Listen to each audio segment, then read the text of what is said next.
In the year 1980, on Wednesday the 9th of July at exactly 11:54 p.m., a little girl named Jodi Ann Arias was born in the city of Salinas, California, and completely unbeknownst to her doting parents, was destined to become one of the most infamous people in the United States of America.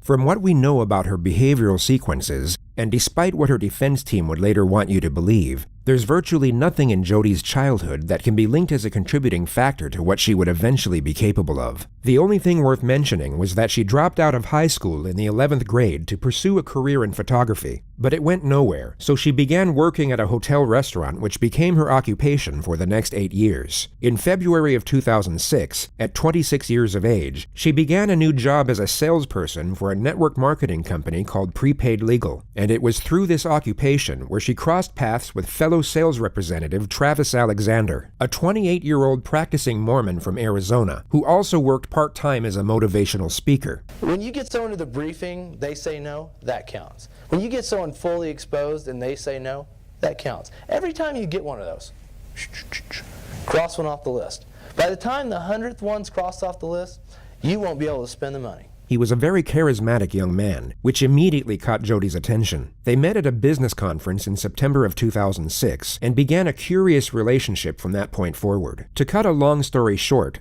Jodi was in love, and Travis was not. They broke up after just 5 months, but soon after the split, Jodi moved from her grandparents' home in Yreka, California, into an apartment just 2 blocks from Travis's house in Mesa, Arizona. She was at that moment labeled the crazy stalker ex by all of Travis's friends, and although Travis agreed, he would continue having sex with her out of pure convenience. She would show up unannounced on countless occasions, sometimes in the middle of the night, and Travis would let her in every time. It became somewhat of a routine, and a dysfunctional situation that neither were happy with. Travis, although he enjoyed the sex, essentially wanted her out of his life, while Jodi desperately wanted a serious relationship. And going off the myriad of entries in her diary, she firmly held on to the belief that they were meant to be together. In late May of 2008, however, she would ultimately have a change of heart. Travis had a work retreat planned to Cancun, Mexico for July 10th. It was all paid for by his employer and allowed him to take a friend with him. Jodi knew about this, and believed, or at the very least hoped, that she would be the one going. Yet in the last week of May, it became known that Travis was taking another woman instead, a Mormon girl by the name of Mimi Hall, someone that Travis had been romantically interested in for some time. When Jodi found out, it would be safe to assume that she was heartbroken. It would be even safer to assume that she was absolutely enraged, and the collective opinion is that a specific thought process began to emerge in her mind. One that forged a psychological justification for a certain decision.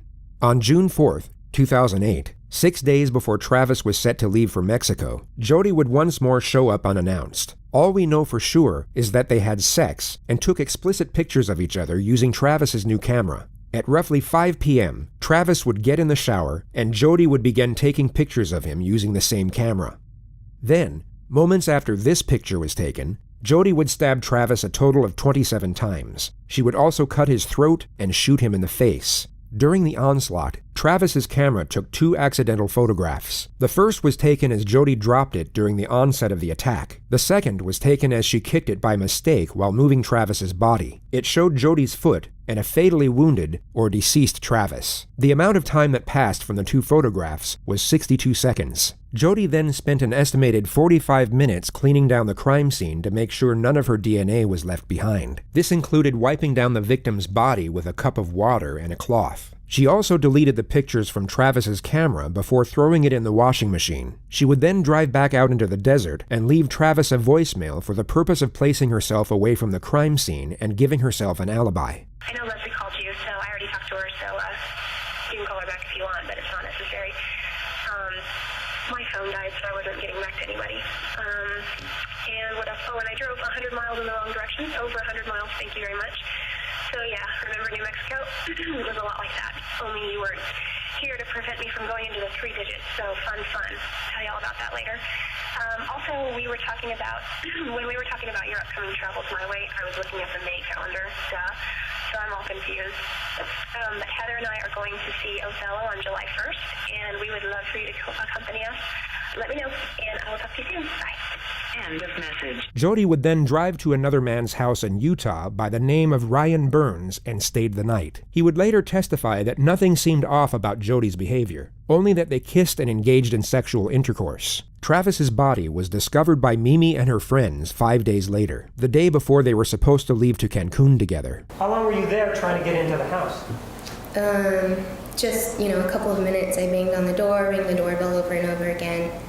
Nobody answered. I was scared that something might be happening to him because I knew that he had a stalker. Travis's friend on the phone suggested that we go in through the garage and look for him in the house. And then as soon as they said that they saw blood, that there's blood everywhere, I stopped looking and said, he's dead.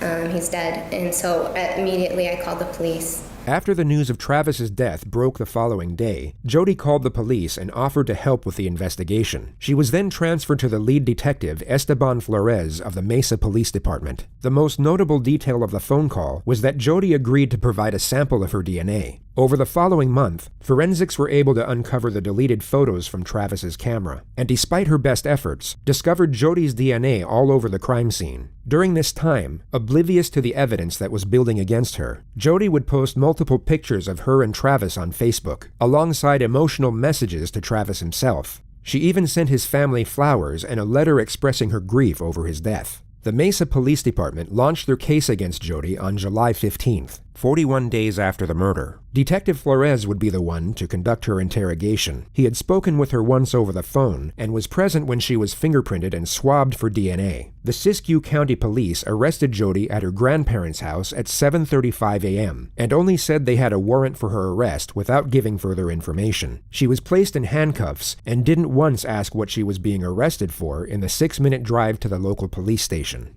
What makes Jodi Arias stand out among the many cases in the realm of true crime is the manner in which she attempts to navigate the system. She seems to believe that if she presents herself in a certain way and adopts a very specific character with very specific traits, it will give her the best chance at evading the consequences of her actions. In her mind, this character is a soft-spoken, sweet-natured, God-fearing individual. Yet to everyone else, is quite possibly the most universally annoying person to ever abide in the history of existence.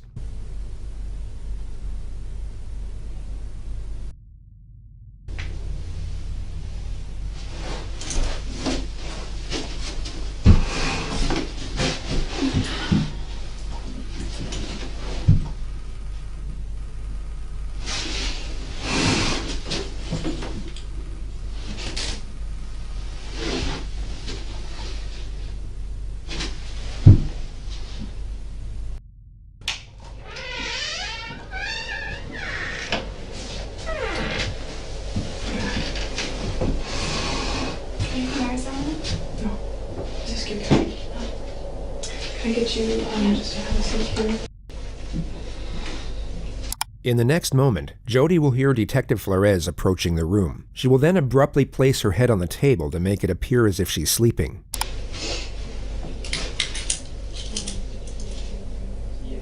She will now notice the detective has instead walked past the room and then revert back to her regular sitting position.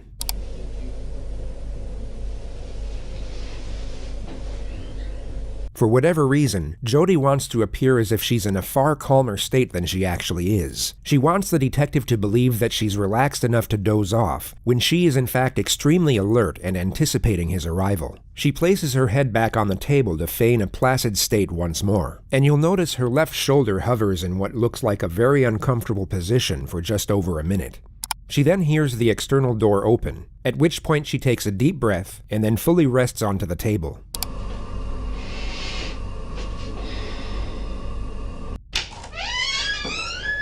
Okay, let me get those off you. So you remember me? Of course I do.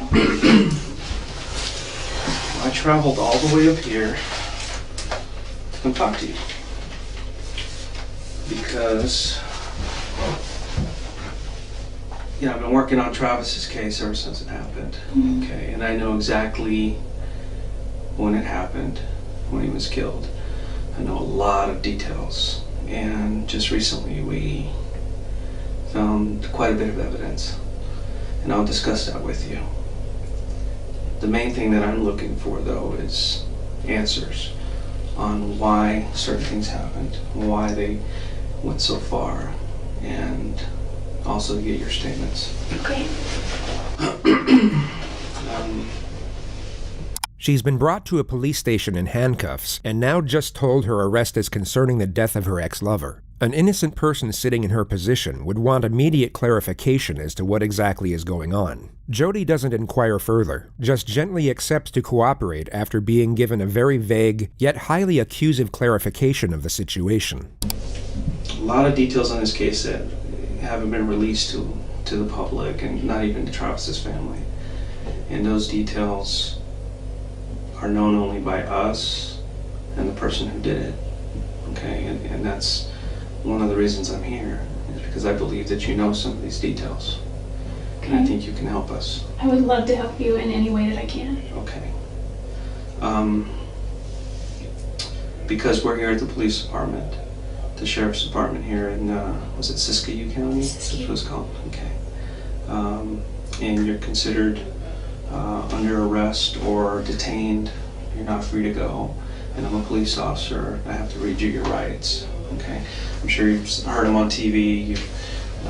You know, I have to read them off this little card here, but they're pretty much the same. And I'll explain them to you as we go, okay? And, you know, if there's a question that you don't want to answer, you don't feel comfortable, you can say no, you know, or, you know, you can elaborate as much as you want. It's completely up to you. It's at your speed. Mm. I don't want to pressure you. Is this recorded at all, or should we? Yeah, I don't know if there's a recording or something. I don't know if these are voice recorders. I noticed them.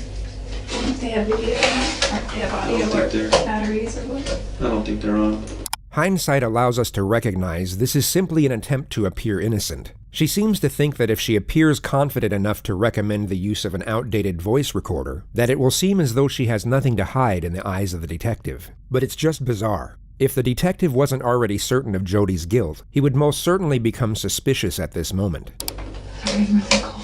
It's okay. You still heat still? Yeah, I haven't touched those or anything, but Oh, okay.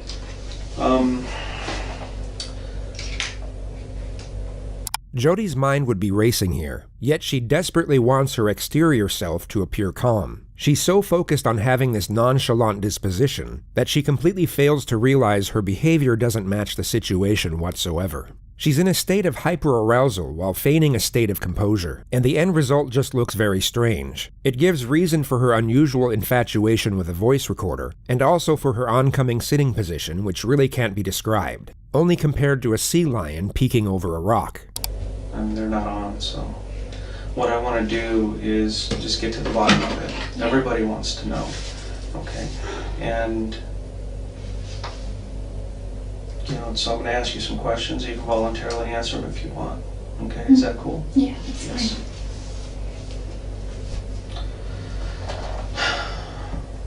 There was some question about you being. Well, let's start with this. What have you been up to since Travis's death? What have you been doing? Well, I've been working. Mm-hmm. I haven't been really working in prepaid legal. There's not a whole lot here in this marketplace, which is... It's kind of small here. It's small here, and really that could be seen as an opportunity rather than a hindrance, because that just means the market is untapped in a large way. So I could have, if I wanted to, but I'm kind of like a deer in the headlights when it comes to prepaid legal. And I just have a fear of just approaching people. Mm-hmm. You'll come to notice that Jody will go off on these unrelated tangents anytime she has the slightest chance to do so. It's a recurring theme in interrogations for when the suspect is facing serious charges. And the common theory is that it's an attempt at gaining a momentary escape from what is likely the most terrifying moment of their life. Going into detail about topics completely unrelated to the situation at hand essentially delays the onset of their new reality. Forensic psychology views this as a form of denial, and also a subconscious coping mechanism. This particular tangent was about the local climate and multi-level marketing, but she'll also ramble about photography, religion, relationships, spirituality, household pets, her ex-boyfriends, road trips, hitchhiking, designer clothing, and computer virus software. The detective subtly nudges her away from the theme of network marketing and onto the topic of Travis. She starts off with a Facebook post she made in his memory. I realized looking back on it that it kind of sounded immature. It's more like my Dear Travis kind of letter. And so I took it down because... More personal? Yeah, some of it was details that were a little more personal. Not too personal, nothing inappropriate. Just, I just felt funny. I think because I'm a photographer, I tend to communicate more through pictures, so I posted a ton of pictures that I have of him, and I have a ton more that I just can't access right now, and videos and things that I know his family would want, but She then explains how it's hard to talk about Travis's death with the guy she's now dating. And we've been talking a lot, and we try not to talk about that because it's kind of like, ugh. And plus, Travis is my ex-boyfriend, but at the same time, he's my friend, so while I'm mourning my friend, how do you talk to your new potential possible maybe person that you might start dating about your friend even though he was your ex-boyfriend? So it's kind of a gray area. The detective knows she'll happily trail off until the morning comes, so he cuts her off and locks her into the situation at hand. And I've talked to a lot of people, and everybody's pointing a finger at you. You know, everybody is saying, I don't understand what happened to Travis. I don't know who killed him. But you need to look at Jody. And sometimes the simplest answers are the correct ones. One of the most fascinating parts of this interrogation is how long the detective allows Jody to cling on to hope. For the first 45 minutes, she will be terrified, yet still believe there's a chance she will be going home at the end of it. The detective will hint at her suspicions and culpability in a gradual manner, yet not directly accuse her until a much later stage. Dangling the idea of hope above someone's head while simultaneously hinting at the grim future that awaits them would perhaps be considered cruel in most other circumstances. Yet on this occasion, it is tolerated for a tactical purpose, which is to allow for as much divulgence from the suspect as possible. Her fear will cause her to panic, not enough to the point where she completely locks up, but just enough so that she continuously tries to claw at her own salvation, and in the process will divulge information that will be extremely damaging to her defense later on. And that's one of the reasons I started looking at you a little bit closer. And over the last month or so, I've gotten into Travis's life, talked to all his friends, his family. I got a really good understanding of who he is now. And I got a very good understanding of your relationship with him. Obviously you weren't boyfriend, girlfriend anymore, but you were still having a sexual relationship, which, does his family know about that? Just curious. No, his family doesn't know anything. Yeah. I'm interested in protecting how he's remembered as well, and just for the purpose of integrated context, at Jody's trial, she would label Travis a sexual deviant, a domestic abuser, and a pedophile. He truly had feelings for you.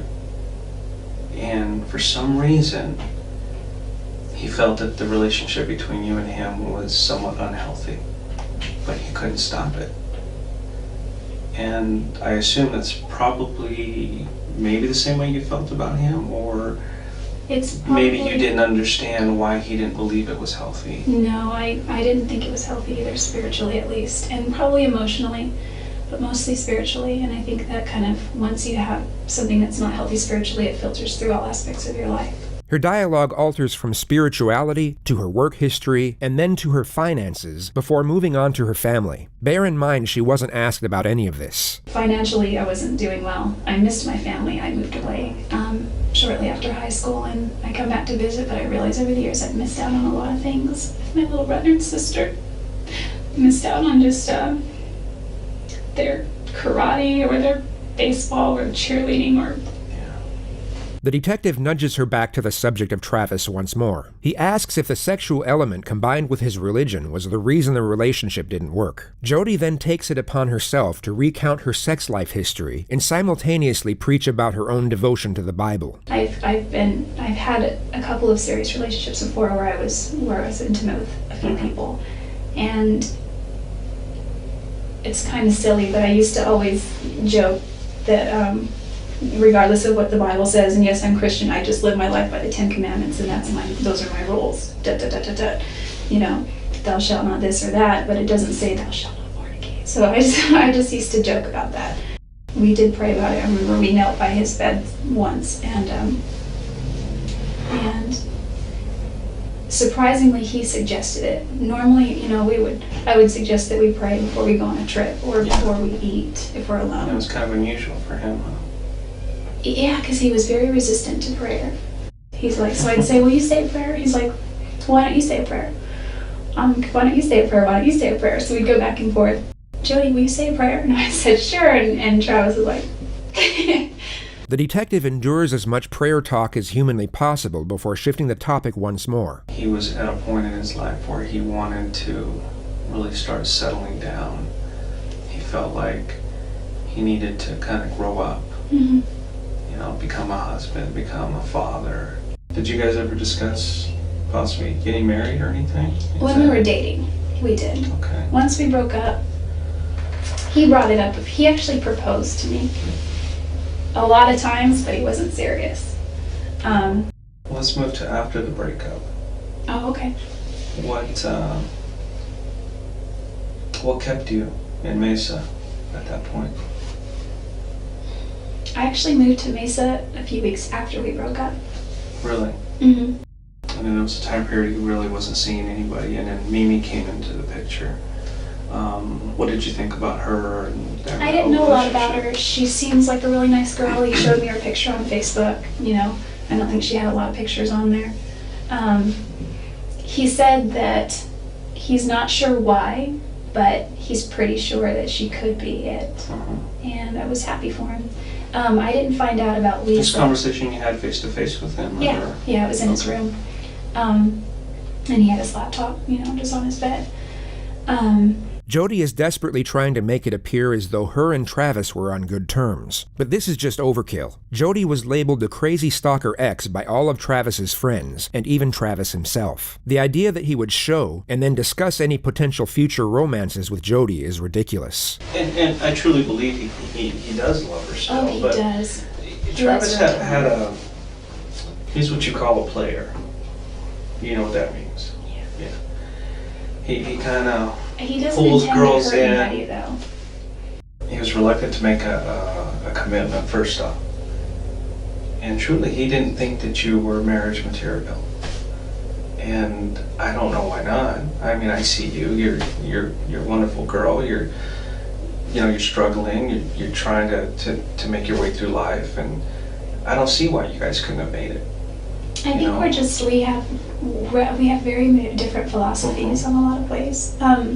We would argue about the dumbest things, and like there were so many times where I just couldn't wrap my mind around what he would. I could, but I would try to get him to do the same for me. Like there was a time when I broke down on the way to LA once, and my car got a flat tire, so I had at the time roadside assistance because my car was still under warranty. And they went to take the car in to change the tire and realized that when they sold me the car, they didn't give me the wheel lock key. And I was kind of hungry. It was dinner time. It was 7:38, and it was dark because it was January. And the tow truck guy said, you know, there's a Denny's 2 blocks down here, and there's a Jack in the Box there, and he was driving me to the motel. I said, is there an IHOP around? Because I really like IHOP. He's like, yeah, but it's kind of like 5 miles back in the other direction. I was like, okay. He's like, I can drive you there if you want. And I was like, he's like this short Mexican guy, and he seemed really harmless, and I was like, okay. And he, you know, and I asked him about his life, and he had a wife and kids, and so he wasn't flirting. The travels of Jody and the sweet Mexican continues on for another 2 minutes. The detective then brings Jody's attention to what he already believes was the trigger motive for the murder. So, you know, moving over to his trip to Cancun that he was going to, when did you first find out about that he was going with Mimi? Oh, I found out about that at his memorial services on Monday. It was the Monday night memorial service. Okay. You didn't know he was taking Mimi? I didn't know that. I think that's awesome, actually. Right. Yeah. Well, unfortunately, Mimi had called him a week or two before And I told him, look, if you want to take somebody else, it's fine, but I have something to tell you. I don't look at you that way. I don't look at you as a boyfriend. If you want to be friends, we can be friends. The detective essentially stated that Travis was friend-zoned by Mimi, but he still invited her instead of Jody anyway. What kept you to him? I don't understand. Well, moving is expensive for one, so once I was there, I was kind of stuck there. But why do you continue to go back to him? You know what he wants, you know that it's not healthy, but yet you continue to go back. And it brings us to this point where we are now. Part of my perspective now has to do with the fact that I'm going through a repentance process that I've worked out with, with my bishop, and he's given me, certain scriptures to read and ponder and pray about. And Preacher Jody emerges for another 2 minutes, going into detail about scriptures and baptisms. The detective then interjects and starts getting more confrontational with the facts about Jody's behavior towards Travis. And obviously, you guys kept this relationship hidden from everybody else, and because nobody really knew about it. well, There were some people who I talked to and said, yeah, they continued to have a relationship even after they broke up. And there are others who were saying that you had become obsessive with him to the point to where you would go into his house when he wasn't there or when you weren't invited, and he would talk to people saying, she just kind of showed up, and I don't want to tell her to leave, but I don't want her here. oh, must have been early on, Yeah. because there were a couple times when we established a rule early on, just don't come over unless, he said you can come over anytime, but I need to know first. The detective then starts ramping up the pressure and brings Jody's alibi and road trip into the discussion. Was it the week of the first week of June? You took a trip to Salt Lake City. Which route did you take from there? I was supposed to get on the 15 and go all the way up. And I somehow got off the 15. Where did you end up? For a while I was lost, and I'm not above sleeping in the car, so I slept for a while. Okay. I'm a heavy sleeper and I sleep a lot, so. But you were on the 15 for a while, and you ended up getting off the 15 somewhere. Yeah, I looked at a map, but I'm pretty sure I know where I went. Can I draw you a map? Sure. So this trip took you a little over 48 hours then. I have a problem with this trip. Well, I Okay. went first too. Yeah, I know. Okay. I know you went down here. I've gone over this trip over and over in my mind and on paper. And even if there's still 20 some odd hours, even if you pulled over to sleep a couple of times. Oh, did I tell you that I got stranded? Yeah, Okay. you mentioned that. If you slept for 10 hours I only slept for about here 8 and hours. here, it would still leave 18 some odd hours for something else. Okay. This is what people are focusing on, is this trip that you took. Because they're saying she left, she didn't get to till Thursday. Wednesday? That's when Travis was killed.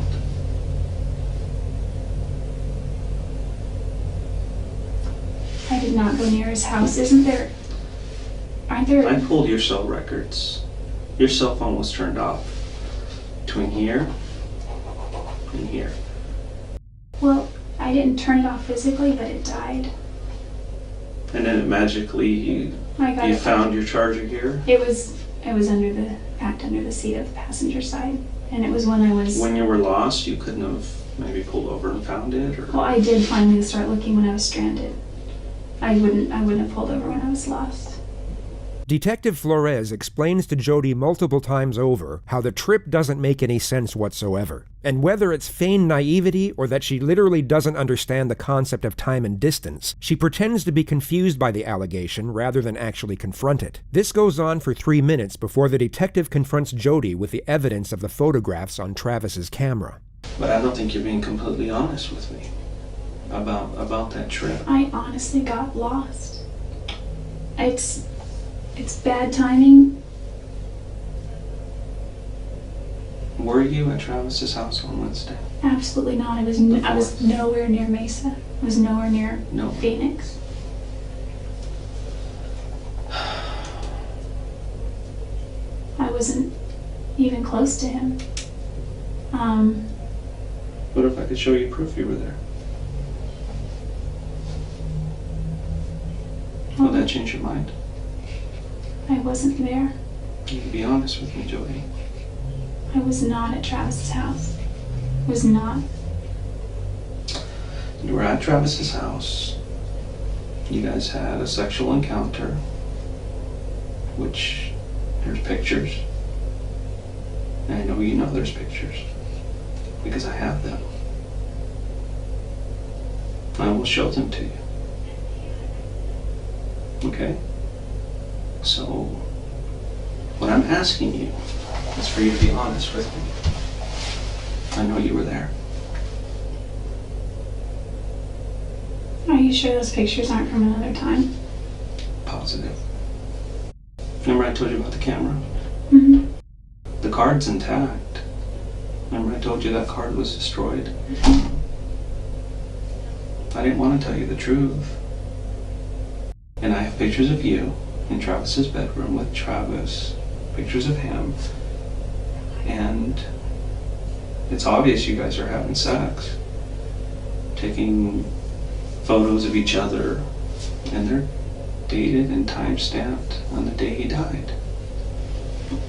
Are you sure it's me? I mean, that because I was Jody, not there. It's you. And you know it's you. I know all the details of this case. The only thing I don't know is why. Why did you choose to go visit Travis that day? And why did you do what you did? I never Why, heard Jody? Travis. You did. You hurt him. That's why we're here. That's why I flew up here. Because I needed to talk to you about this. I can just arrest you and throw you in jail, but I want to know why. Why did you do this to him? I wouldn't hurt Travis. He's done so much for me.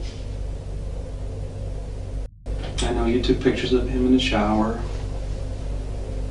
just before he died. I don't think he would allow that. Mm-hmm.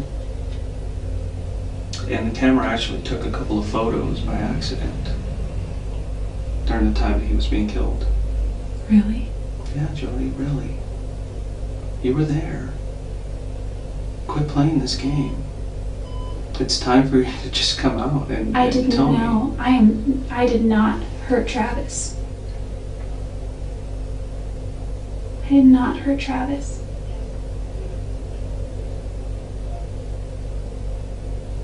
I wouldn't do that to him. The detective then goes on to explain the DNA evidence collected at the crime scene, which includes Jody's blood mixed with Travis's blood, Jody's hair, and Jody's bloody palm print. You either had blood on your hand and you touched the wall, or there was blood on the wall and you touched the blood. Could my palm print have already been there and then blood touched it? Jody, this is over. This is absolutely over. You need to tell me the truth. Listen, the truth is I did not hurt Travis. If you want, I can show you some pictures of him. Do you want to see pictures of him? Part of me does and part of me doesn't. Why? Because you don't want to remember? No, Jody. There's a morbid curiosity. Jody, I wanted to know how he died. we can keep playing these games over and over again. I'm not going to believe you. Listen, It's over. could it have been my blood from before? Your image is not important right now. Saving the rest of your life is. Listen, if I'm found guilty, I don't have a life. I'm not guilty. I didn't hurt Travis. If I hurt Travis, if I killed Travis, I would beg for the death penalty. It just seems so impossible. I'd want to see it. I'd want to know. I mean, I'm not a murderer, but I guess if I were to do that, I would wear gloves or, something. okay, let's say for a second that I did. And I say, I did it. Mhm. I mean, The motive is there, the jealousy issue. but I wouldn't even say it was jealous. I mean, there may have been some jealousy there, but Then what is I think it? if What anyone- caused this? I think if anyone, maybe Travis was jealous, but That's not what everybody else says. I can prove you were there. I can prove it. But what I don't have is I don't have answers on why it happened. Or, maybe something just got out of hand. I just- Maybe things got out of hand. did you and- find the gun? Maybe that would. Jody, we're just playing games here. I'm gonna take a little break, but I need you to think about what you're doing here. Because the best thing for you to do is to tell me the truth. It's so important that you tell me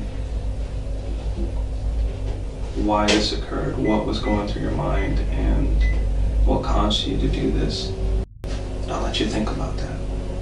Okay? And I'm gonna go look for some pictures, and I'll bring them over, and we'll continue this discussion. Okay? Let me go find them. I'll be right back. Tips, I'm not a murderer.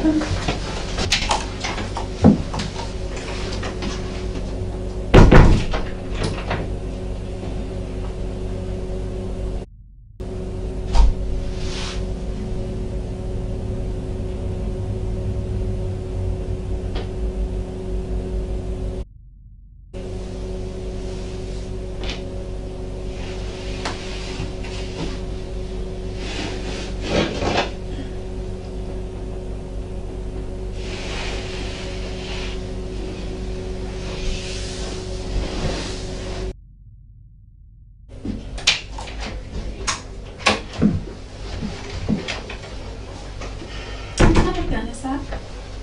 Just curious. It's a Glock. I just bought a gun. Did you? You probably found it by now. Probably. I was taking it somewhere. These are just a few photos. And I want to be careful not showing you certain photos Please because don't some of show me. them are very bad. If Travis were here today, he would tell you that it wasn't me. No. My job is to speak for Travis right now. And everything Travis is telling me is that Jody did this to me.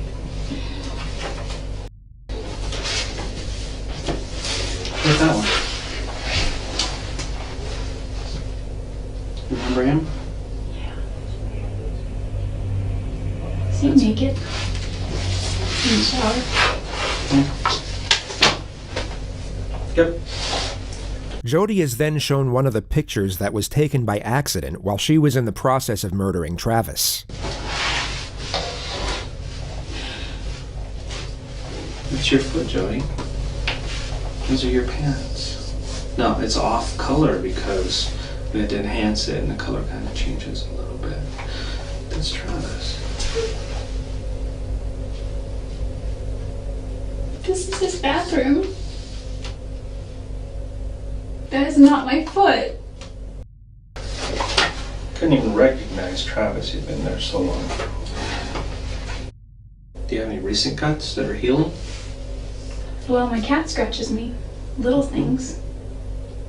These are all her work. You can see. This is her. That's her. I've got scars. She's a feral cat. All these little things are her. Well, enough about your cat, but there's no doubt in my mind that you were there. There's no doubt in my mind that you did this. None. So you can go until you're blue in the face and tell me you weren't there and you had nothing to do with it. I won't believe you. I want to know why.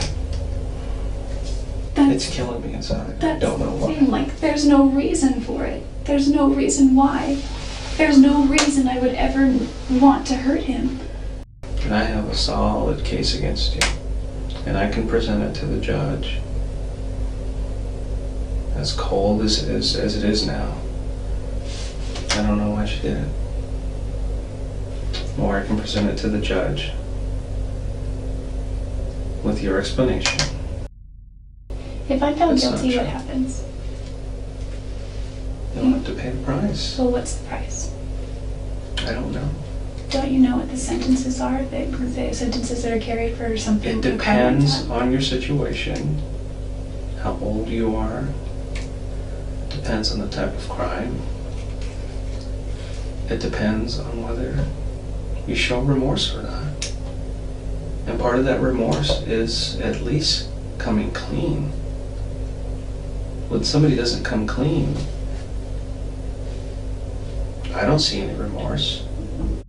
I know you're afraid, but you're already going through it right now. There's no backing up. There's no backing up to yesterday. There's no backing up to that day. It's already happened. And unfortunately, you're gonna have to face the consequences. You know, if I did that, I'd be fully ready to face the consequences. I'm not really for things like, you know, I'm all for the 10 Commandments, thou shalt not kill. Mm-hmm. Okay? I just can't. I didn't kill Travis. I just didn't. I did not take his life. You need to come out and tell me why this happened. I will not accept any other excuses. I will just move on with my investigation, with my final report, submitting all the conclusions and all the evidence. And we can just let a judge and a jury decide. We can leave it in the What hands about of a a lie jury. detector test? We can do that, that's fine. Would that help me at all? I mean, you can't use them in court, but Well, then there's no point in taking it. I took a knife to him and couldn't stop. You couldn't stop. And before you knew it, it was all over. And then you panicked. And then you... I've never been that angry at him. Not enough for that. I've been so far angrier at other people, at other ex-boyfriends. Then tell me who could have done this? Who did this? I don't know, but if I go to trial for this, and if I'm convicted for this, whoever did this is going to be sitting very pretty somewhere. Glad that it wasn't them. And it's my job to make sure that an innocent person does not go to jail. But I don't see an innocent person sitting in front of me. Travis has done a lot for me, and I wouldn't hurt him. He introduced the gospel to me. Why is everybody saying that you are capable of hurting him? Everybody says it. I don't know why anyone So would don't think tell I'm me that capable. you're not capable. I don't even hurt spiders. Oh, I kicked a dog once. I was a freshman in high school, and I love animals. And we had this dog, his name was Doggy Boy, and my parents, until this dog that they have now, have never been able to, and I don't mean just them, we as a family have never been able to care for a dog properly as far as give it attention and take it for walks and be consistent. To save you the oncoming ramble about Doggy Boy the dog, she lightly tapped him with her foot for tearing open the trash, and she's felt so bad ever since that it changed her entire worldview on the animal kingdom. She now apologizes to the dog, through the detective, who's conducting her interrogation for first-degree murder. And I need to apologize for that to him. I know it sounds weird in my relationship with animals. It's kind of like they're like people too, you know, they have souls. What you need to do is you need to apologize to Travis. But you just refuse. Listen, Yeah, I can't help you anymore if you're not gonna help yourself. you asked I me really prior. can't.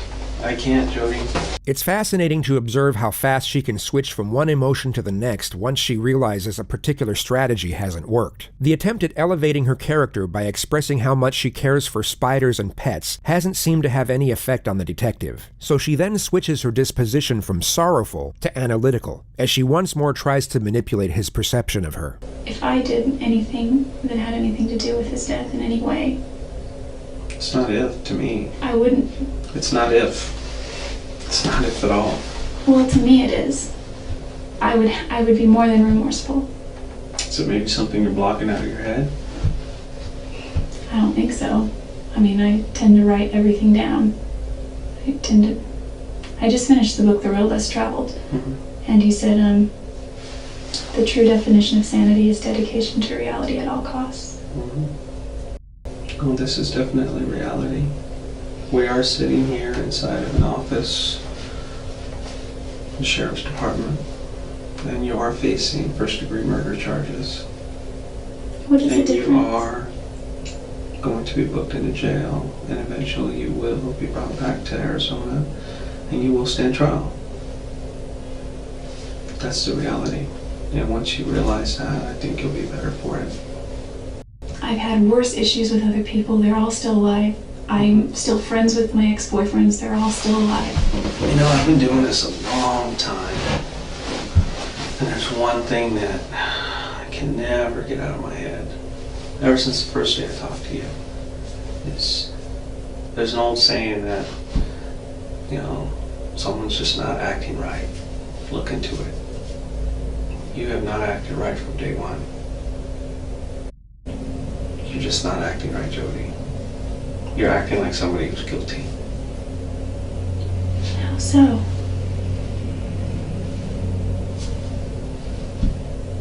You tell me. I know because I've been doing it a long time. It's not taken me that a I long don't- time to figure it out. But within the first 30 seconds to a minute of a conversation, I know when somebody's acting right. There's a certain way people act. How did I act Okay, that would it's not make you like- think? It's not like TV. It's not anything like that. It's not what you see in the movies. Is it because I'm not crying? No. It's not because of that. What is it? I mean, I'm not going to change how I act. No, so obviously it's you can't not- change the way you're No, acting. I mean, I am who I am. Okay, you're sincere in the way you're acting. But Well, how is you're just not telling the truth. How is it different? Well, it's not really something you need to focus on anymore.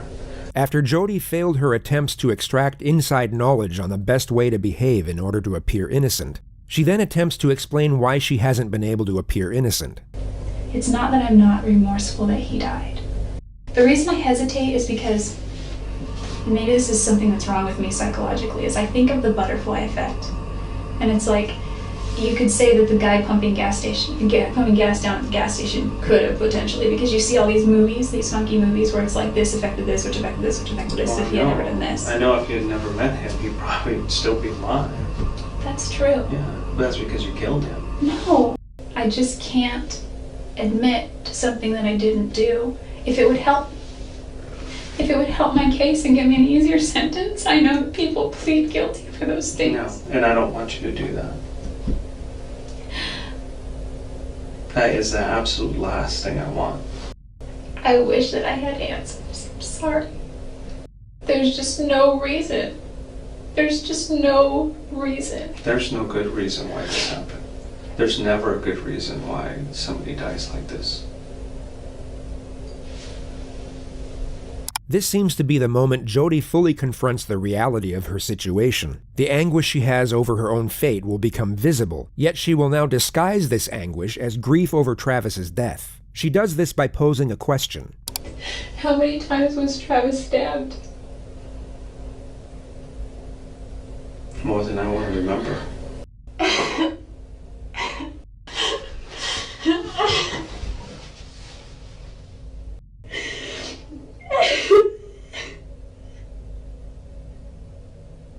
I think you're feeling the reality in the moment now. Travis's family is gonna miss out on with Travis. There's just no reason I would ever want to hurt him. All I know is that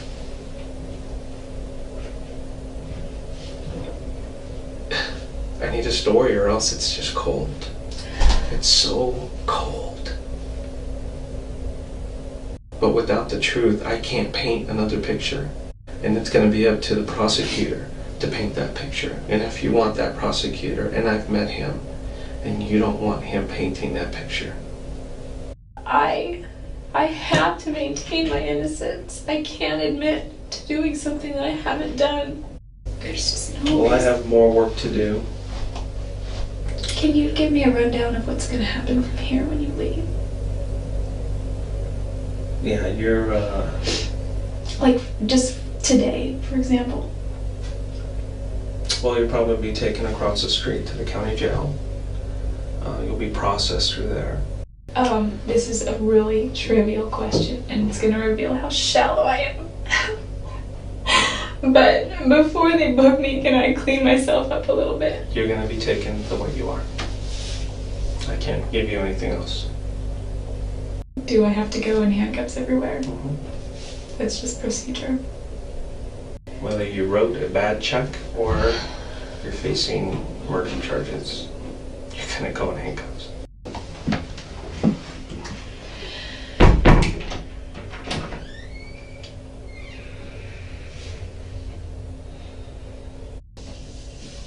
Should have at least done your makeup, Jody. Gosh. I didn't hear you breathe. I wonder how am I still here? And I can't breathe. I didn't hear you breathe.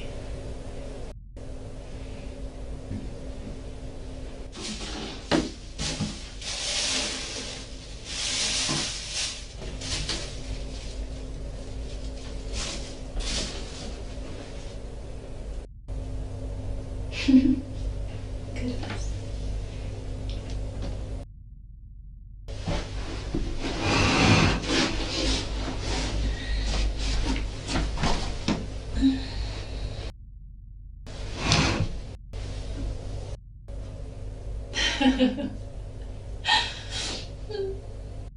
He knows our need. Still beating.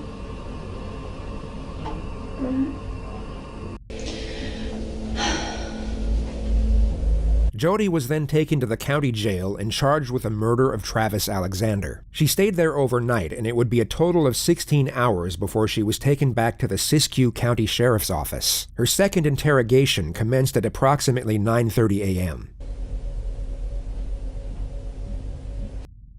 Just remember in the winter.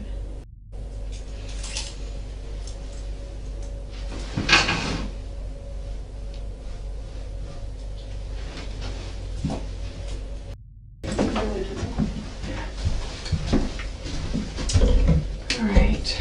If you want to go ahead and stand up for me. As I take these cuffs off, just go ahead and put your hands down at the waist, okay?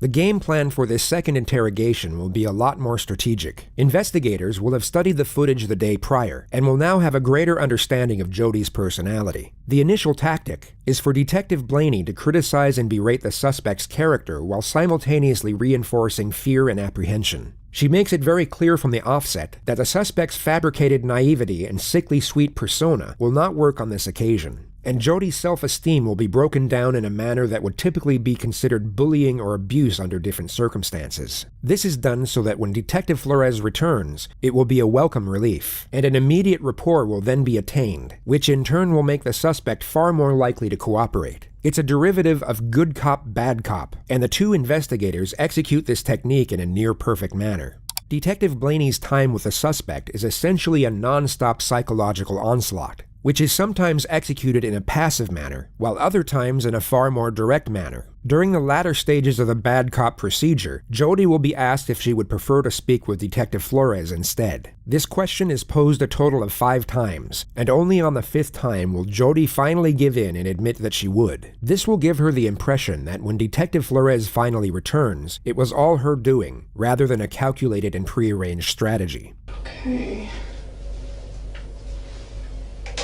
The voice recorder isn't actually for the purpose of recording the conversation. It is a prop to reinforce the perception of Detective Blaney being the enemy, and not to be trusted. You'll notice that when Detective Flores returns, this device will be switched off, therefore reinforcing the idea that he is the friend who can be trusted. Today's date is July 16th, And my name is Detective Rachel Blaney, and I'm here with Jody Arias. Is that how you say your last name? Arias. Okay, I'm sorry. This is just formality, and this is, if I have to, write up a report of what we talked about, at least I know word for word, what you said, and there's no mistakes. Mm-hmm. Okay. The reason that I wanted to talk with you this morning, there's a couple of reasons actually. Let me say this: it's obvious to me that you're not our typical suspect. You come from a good home, a good family. Your parents obviously care about you. That was evident, when they talked to him yesterday. And you're a bright girl. Probably more intelligent than you were letting on yesterday.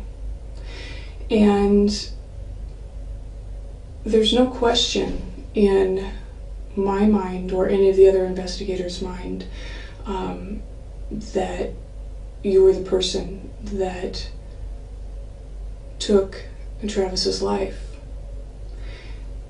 But what I need to know, or what I'd like to know, and give you the opportunity to do, is determine whether, you're a cold-blooded, cold-hearted murderer who slaughtered this guy, or are you somebody that got caught up in circumstances and things got out of control? When this hits the news, and it'll go to the media, do you want to be portrayed as that cold-blooded, cold-hearted murderer? Because the media loves that. I'm trying to help you out. I'm trying to give you a chance to make things right. Show the families that you do have some remorse. But when you continue to deny when it's obvious that that's not the case, you appear to be the cold-blooded killer. And things are going to start moving real fast here for you. This is kind of a pause, before things, start getting heavy. This is your opportunity to help yourself out. We don't need you to tell us anything. I'm doing this for you. It's a matter of, do you want to take control of your situation and paint the picture of who you are? Because you're the only one that knows that. The professional ruthlessness of this investigator is quite astonishing. The demeaning and sarcastic tone she manages to superimpose over straight facts is gripping to witness. Was it a matter of, like I said, this guy, Travis, building some sort of, what you thought was some sort of relationship? Were you hoping for marriage? Is this something that you were hoping for? Was he leading you down that path? Did he take advantage of you? Were there promises made that were broken? Did he betray your trust in some way? I don't know. Only you know that. This is not going to go away anytime soon for you, Jody.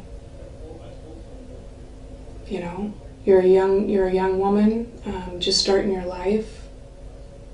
You had a lot going for you. You should be fighting for yourself right now.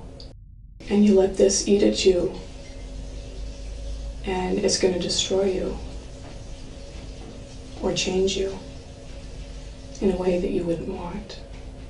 Jody manages to veer off on trivial aspects of her and Travis's relationship that paint her in a positive light. Officer Blaney makes it very clear that she has far less patience than Officer Flores. With what appears to be a very sympathetic tone, she will snap the suspect's focus back to the element of the murder. As much as I love Travis, I just have always, there's something inside that says he's not the guy you're going to marry. So then what was it? What was it that led up to all of this? There's got to be something.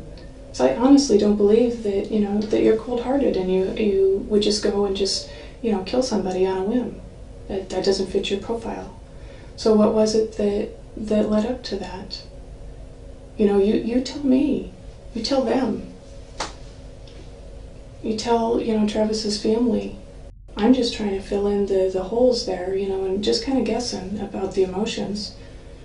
What was it that would make you, so angry or upset.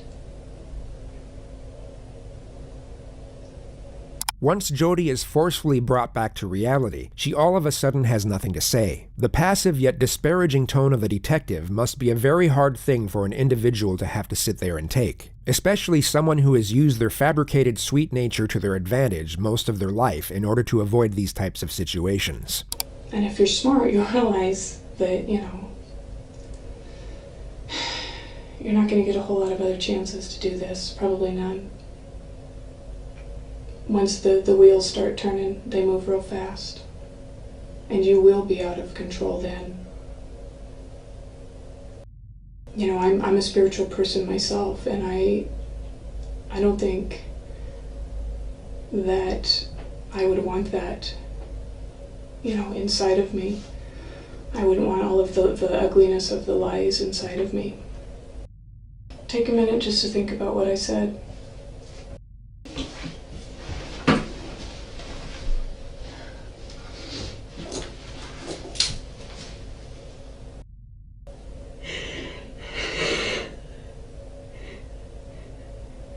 Jody is clearly exhausted and terrified. She, at this moment, was being observed by both Detective Blaney and Detective Flores in another room, and they even contemplated having Detective Flores enter at this moment. They ultimately decided against it, however, and Detective Blaney re-enters the room to maximize this state of dejection. The pressure will now be increased to a considerable degree.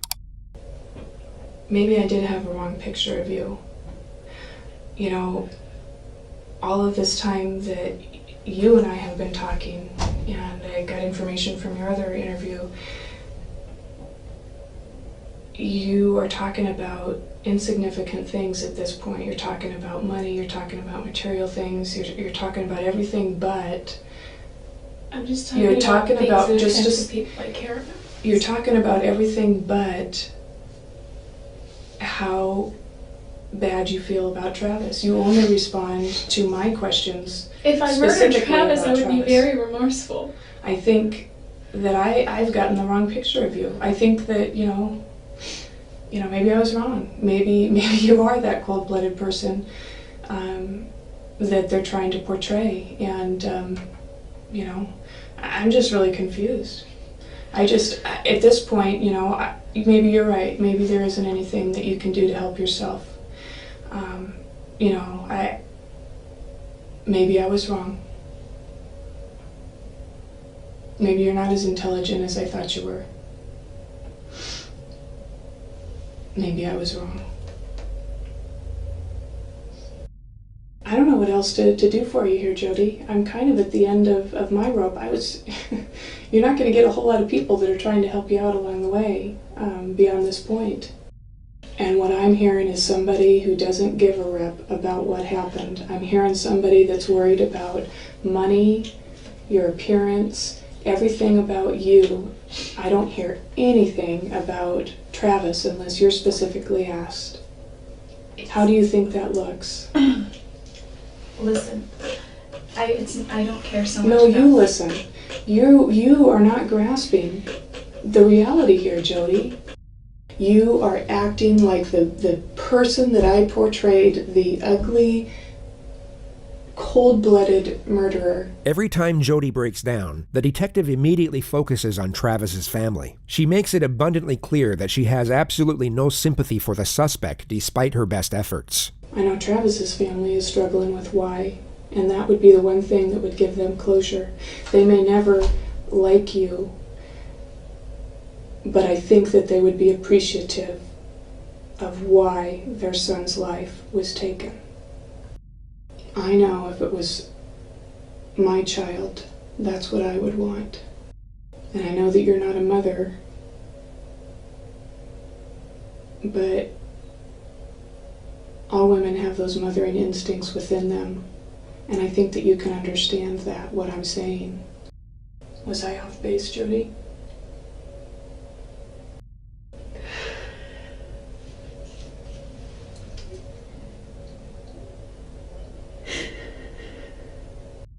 Could you be clear so I could hear? Sure.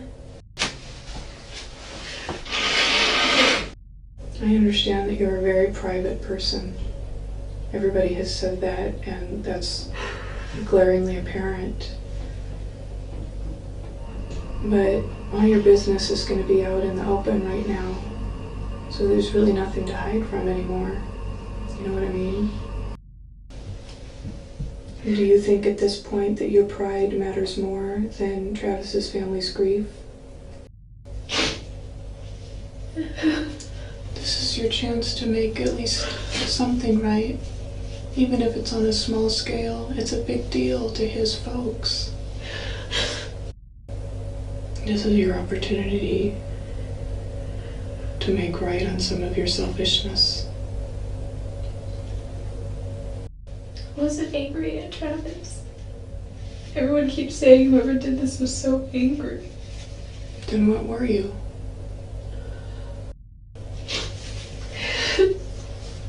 Were you jealous?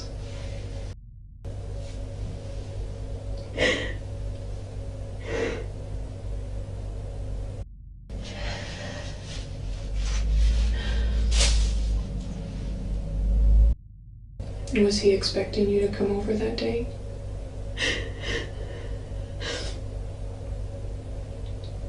He wanted me to. I told him I wasn't going to. So was it a surprise that you actually showed up?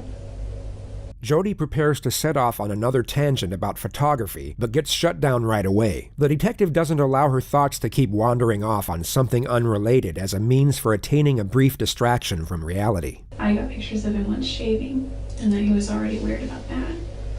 Well, Jody, when you say things like that, it's obvious to me that you don't want to do the right thing for the family. You don't want to unburden yourself. You don't want to give them closure. And you're jerking my chain. And I don't appreciate my chain being jerked. I'm tired of playing games. I'm tired of skirting around it. I thought that it would be easier for you to talk to a woman, to say what you need to say to a woman. Sometimes it is. But unless you're willing to give me something, then I can't do anything for you. After today, things are going to go so fast for you. You're going to be totally out of control of the situation. The wheels of justice will start turning. I understand that you're afraid and that you're horrified about that person within you that could do something like that. But it happened, and it's a done deal, and you did. At least you can do is tell the family how it happened so they can understand why. I mean, do you think you're going to get this opportunity again to sit down and just have a free-form discussion? There's not going to be any situation or place that's going to make it any easier for you. This is as good as it gets for you right now. Would you rather talk to him? If you do, you know, that's fine, and I'm sure that he'd be willing to talk with you again. Or would you rather continue talking with me? It's up to you. I don't really have a preference, I guess. I don't know what it is that's going on inside your head right now. I don't know whether you're weighing the odds, trying to figure out how you can save your own skin here.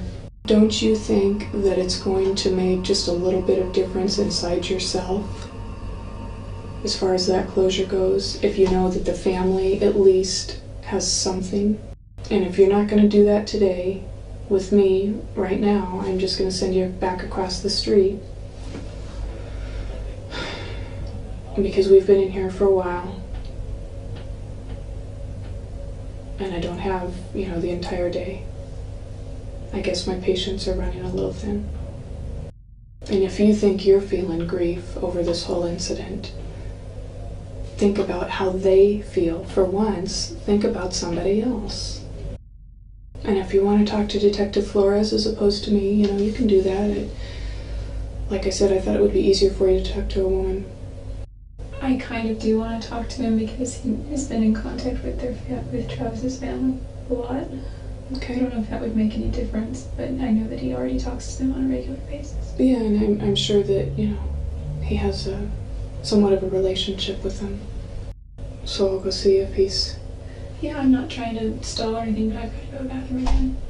Can we go? Yeah.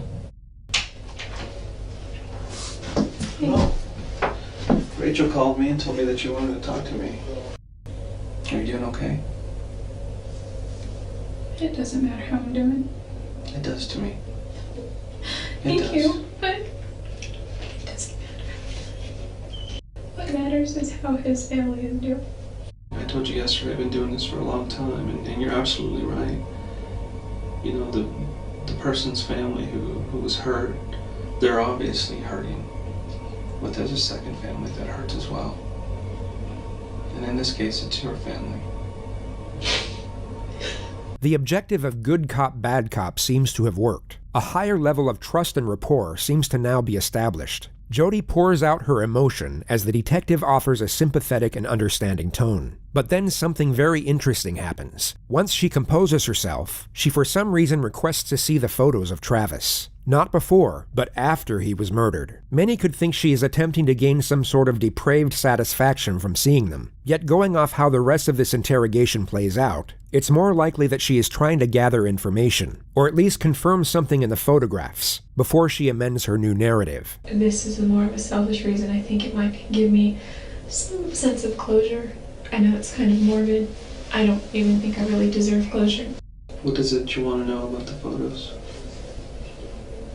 Do you want to see the room? Do you want to see the bathroom, or do you want to see him, or is it the photos before it happened that you want to see? I think the photos of after everything. I want to show you those. Is there any that you can? No. I can't do that. We had a difficult time identifying who he was by the time we got there. And he wasn't the same person. So that's why I don't want to show you photos. The detective attempts to get the dialogue flowing in a subtle manner, yet he's given the silent treatment anytime he poses an incriminating question. Jody knows exactly what she can and can't say with respect to her own preservation. Her internal self is far more calculated than the naive exterior she continuously portrays. So why were you there that day? Please tell me. Did you just miss him? Should I be looking for somebody else?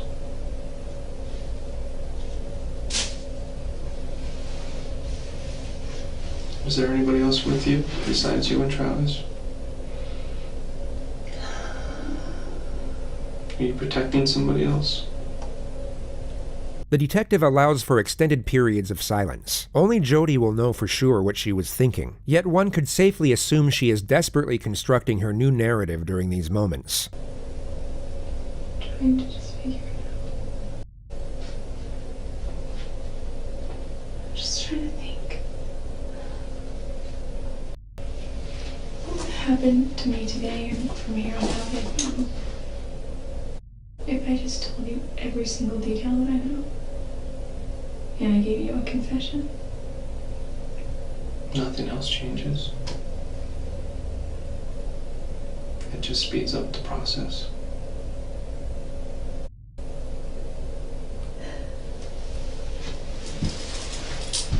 It's all really blurry. It really is blurry. It's all a blur. Can I please see those photos? Why did you throw the camera in the washing machine? We found blood in the downstairs bathroom where somebody had tried to wash their hands. There's blood on the outside of the washing machine. There's little things that give us clues to what you were doing afterwards. Everybody says he just leaves his doors open when he's home. Trusts everybody. Have you ever seen the movie The Secret? I don't think so. This was the cue for Jody's next series of insufferable rambles. The detective valiantly endures this for the next 31 minutes to lower her guard. I used to go to sleep at night and I would hear gunshots. We weren't in a bad neighborhood, but our neighborhood neighbored another neighborhood that wasn't that great, and gunshots carried. And they were, because Salinas is agricultural and there were a lot of fields, and I used to think that there were hunters in the fields with their dogs. They were swinging by and pick up Amy, my roommate. And I wasn't there, I don't think. I was at work or something. I've never been endowed. I've never been through the temple, but from what I understand, I think that it's such a sacred place. And meditating there and being there will help to give you further insight about where there were three fears. One was handguns, which is one of the reasons I got a gun. There was a CHP here in town that said he would take me out and go target practicing. And I went to the sporting goods store several times to see what he had, and they were all in the $500 or $600 range for the kind that I wanted.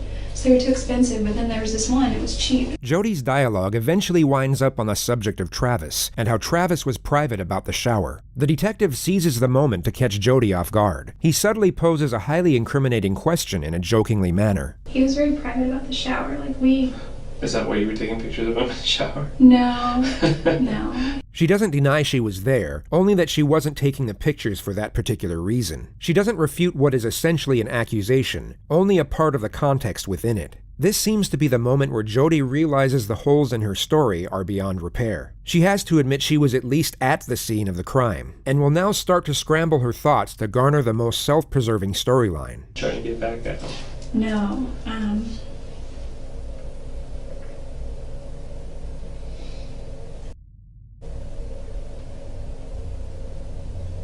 What went wrong? Did he say something to you?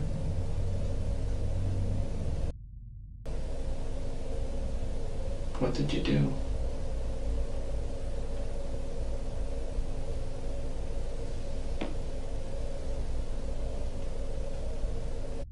Did you plan on doing that the whole time? I don't believe you planned it. Jody, please. I can't. Why not? Did someone catch you there? Someone not expecting you to be there?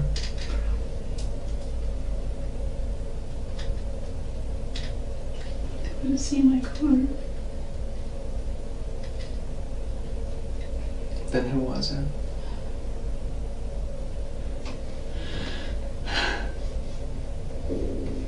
I don't know their names. Listen, I can tell you. I can tell you everything that I know or that I remember. Okay. What do you remember? Is there any way I can see those pictures? No, not right now. Can I see them soon? I will. No. You need to start letting me know what happened. Okay. You're telling me that some other people were there. He was kneeling down in the shower. I don't remember him. If this is his shower and the sink is over here, I was right here taking pictures. And I don't really know what happened after that. Exactly. Except I think he was shot. Where were you?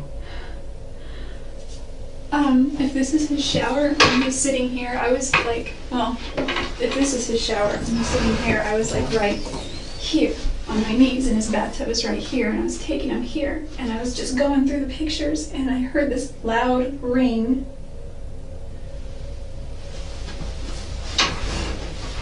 And I don't really remember except Travis was screaming. I think I got knocked out, but I don't think I was out long. And there were two people there, and What'd you say?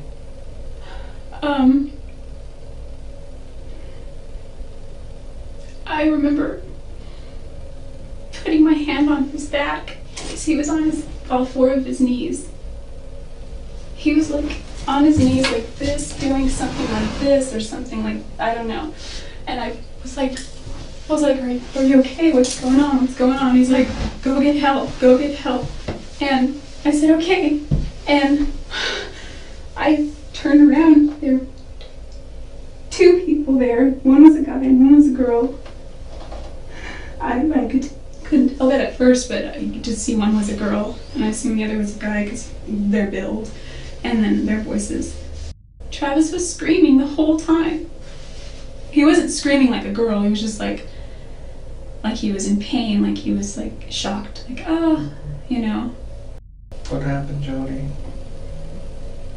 What did you see? I took it out like a little bitch. was still like conscious and still alive, and But you just left him there. no, I ran into the closet and he stopped me and he didn't touch me. He was just held the gun to my head and he was like, "You don't go anywhere." And he told the other girl to finish it. I didn't see. He told me to stay there and not to move. And where was that, in the closet?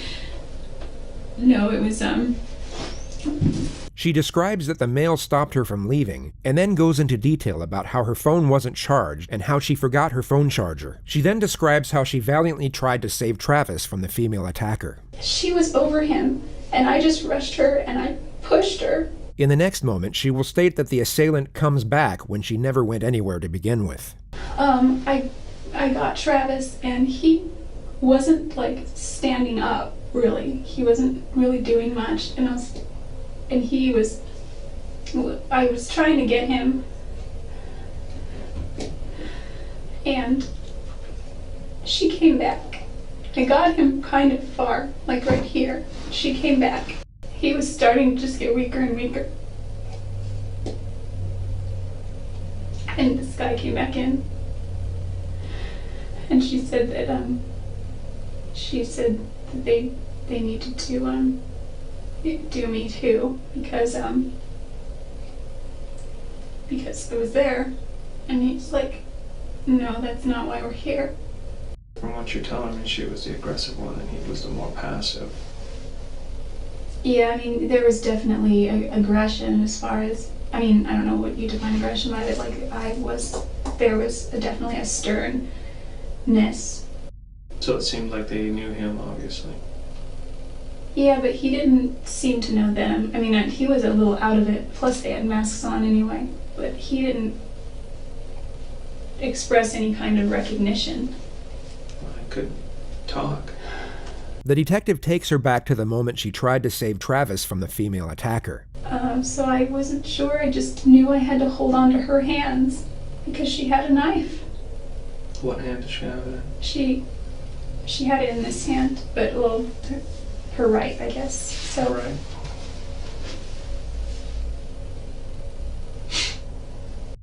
I just said, "Come on, come on." You know, he was naked, but I didn't care. Just come on. And he's like, "I can't." I said, "Come on." He's like, "I can't feel my legs." Jody had obviously seen a lot of bad movies. Bear in mind, this conversation she had with Travis was supposedly happening as she was simultaneously fighting off a knife-wielding attacker. She glosses over the struggle, and she somehow ends up outside the bathroom. The two assailants are now inside the bathroom, arguing with each other about Jody's fate. She hasn't stated whether Travis is alive or dead at this point. It wasn't like super yelling. It was kind of like hushed but intense. Like, "You need to da-da-da. Shut up. It's not over here." Things like that. The male assailant then takes Jody's registration out of her wallet and looks at her address. He said, "If you ever say anything about this," he said, "they'll do to my family the same way and me." And I didn't care so much about me at that point. He said, "You need to leave, and don't you call anybody, and don't you say anything." He's like, "I'm giving you one chance." And she said she's gonna rat us off, she's gonna say something, and he was like, "Shut up." He's like, "You get one chance." Jody then leaves in her car. She of course doesn't mention the fact that she then left Travis a voicemail to give herself an alibi for not being there. I was really scared. I was really freaked out of my mind. Okay. I don't believe you. I came in here hoping that you would tell me the truth. And this is not the truth, Jody. This is all I know. Does not make any sense. I feel responsible because I feel that I could have done more. I feel that I should have gotten help. I feel that I should have been stronger. You feel responsible because you did this. I did not Jody, kill you Travis. did. You did.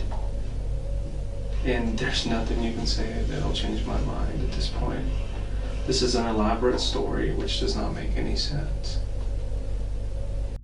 I've done this for a long time. And this is the most far-fetched story I've ever heard. And it's not going to help you. Is that how you want to leave this? I just don't want my family to get hurt. There is a reason why you did this, and you just refuse to tell me why. Maybe because you are cold and calculated. There's no reason somebody else would come in and do this to him. There's no motive whatsoever. We haven't found any. What is my motive? Jealousy, anger, fear, if you're being alone, angry at him for not keeping you in his life. I don't know. That's why I'm trying to figure it out. There are so many motives with you.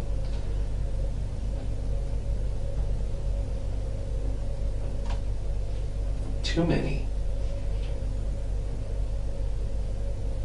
Jody continues to give random details about the fictional assailants for a further 8 minutes without being asked. The detective then ends the interrogation.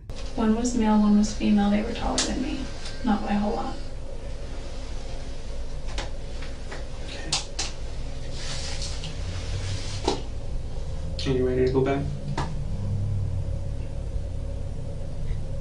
Yeah, I guess I'd still like to say something to his family, but I don't think I have anything that could bring them comfort.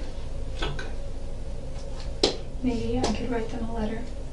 Even as the detective is leaving the room, Jody attempts to add further credibility to the new narrative and gives more details of the two attackers. I can give you the So best many description. inconsistencies that I don't even want to deal with right now. Okay, I just don't want my family to get hurt. Okay.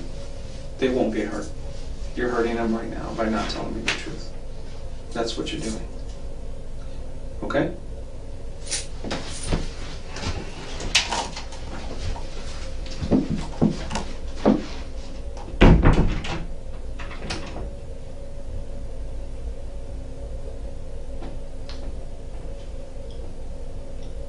Detective Blaney comes back with a pen and paper 3 minutes later. She was curious to see what Jody would write to Travis's family. It ended up being a self-serving and whimsical paragraph about how sorry she was that she couldn't save Travis. The family were never given the letter.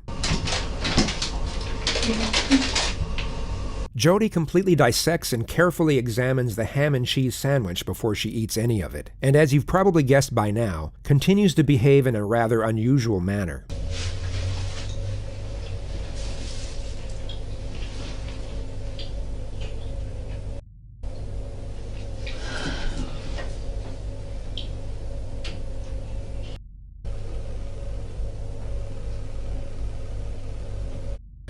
Stand up for me.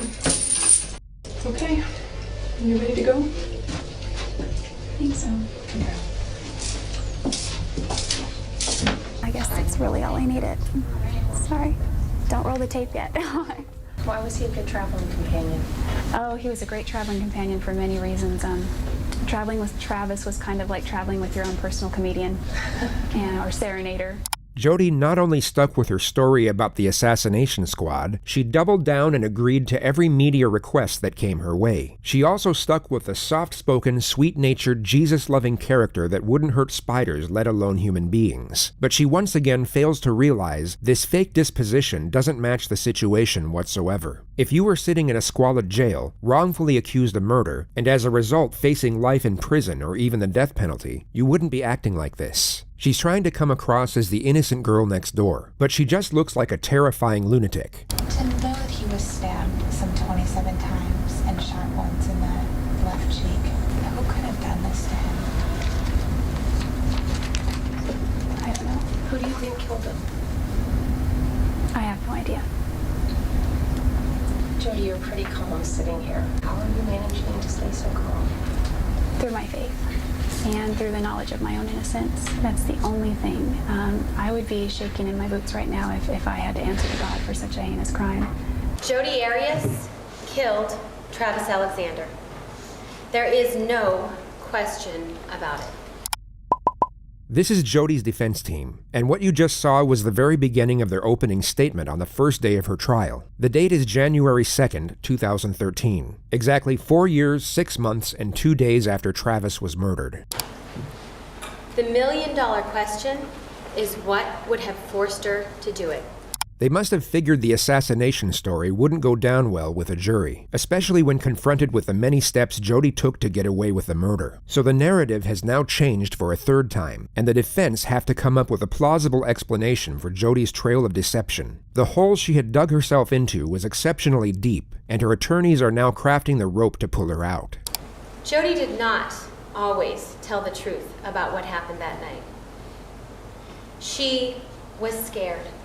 Scared about what had happened, and scared about what she had done. She had absolutely no experience with police interrogation before.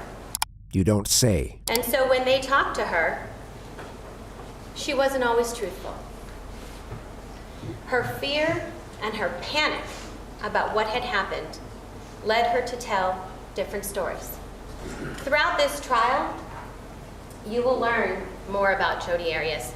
Although not everyone in Travis's family were devout Mormons, all of them were close. He in particular had a very strong relationship with his sister Tanisha, and as you can probably tell, a picture can say 1,000 words. Much more about Jody.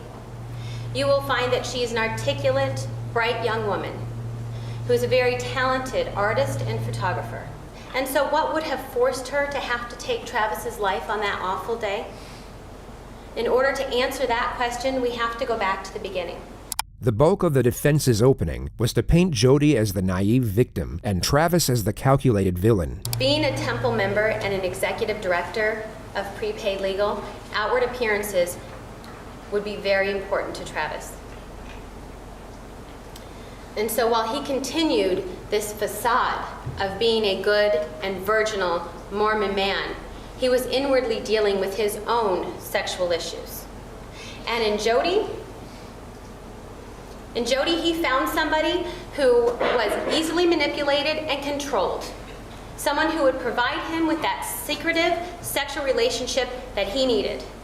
They also mentioned that Travis was violent with Jody on several occasions, that he would fly into these sudden rages for almost no reason, and that Jody was terrified of him. They end their statement with Jody's latest account of how Travis was killed, which is now a case of justifiable self-defense. The attorney gets to the moment Jody was taking pictures of Travis in the shower. Jody accidentally drops Travis's camera.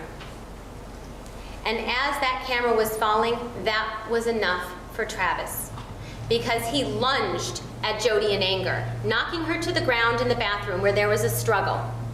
Jody's life was in danger. In just a minute from this picture, we go to the next picture, where it's Travis's body. He's clearly injured already, in a minute. Now that very brief moment of time, a minute, is not the result of premeditation.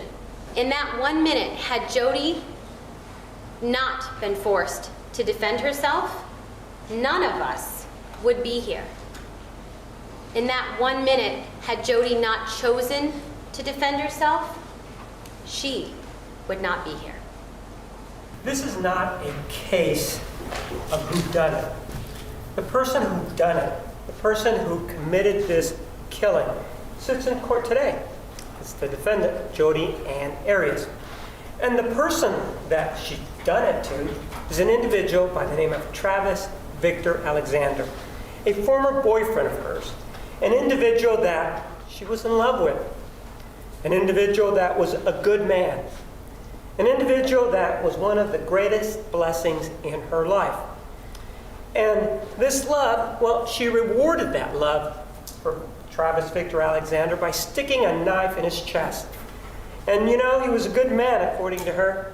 And with regard to being a good man, well, she slit his throat as a reward for being a good man.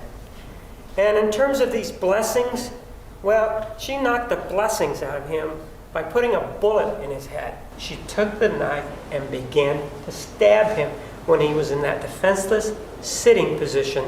This is very important to take note of. The prosecution just referred to this, the last photograph of Travis alive. Their argument is that Jody either asked him to sit down or at least waited for him to sit down before she began her attack. She knew Travis had to be in a disadvantaged position before she commenced her assault, and the prosecution's argument is that it was at this moment when Travis received a stab wound to the heart. He would have then began to rapidly lose consciousness from that point forward. He attempted to protect himself and escape, but he was soon overwhelmed by his attacker due to the rapid blood loss. The pool of blood outside his bathroom reinforces the argument that his throat was cut after the stabbings, and a coroner's report, which will be revealed in more detail later on, concludes that Travis was in all likelihood shot in the head last. Jody's version, on the other hand, has to be that Travis was shot first. The reason for this will also be explained later on. And began and stuck the knife in his chest. He struggled. He grabbed the knife. And when he grabbed the knife, of course that resulted in more blood. I pushed the girl who was there, and I was able to get the better of her, and I was about to run out, get out and go get some help. Except that I was then confronted by the guy. This guy started looking through my purse. And lo and behold, in my purse, believe it or not, I happen to have my car registration that shows my address, because that's what I carry around. So they knew, they being this guy, knew exactly where I lived. And he said to me, well, if you tell what happened here, the same thing's going to happen to your family. There's a different story now. Now, it's not that she wasn't there. Now, it's not that it's two people with whatever variation she may have provided to these national shows. Now, she admits it. It was her. She's the person who actually did this. And even though she says that, she still has a view as to the evidence. This is exhibit number 248. No jury is going to convict me. Why not? Because I'm innocent, and you can mark my words on that one. No jury will convict me. I also ask that you mark her words while you're marking the guilty verdict for her premeditated killing of Travis Alexander. Jody spent 18 days on the stand. When she knew what questions were coming, and when completely uncontested, she was very much in her element. She was able to respond to the questions instinctively, and her dialogue came out in a confident and natural manner. You could tell she had each and every one of her responses planned to a T, and had considerable faith that her manipulative prowess would ultimately save her.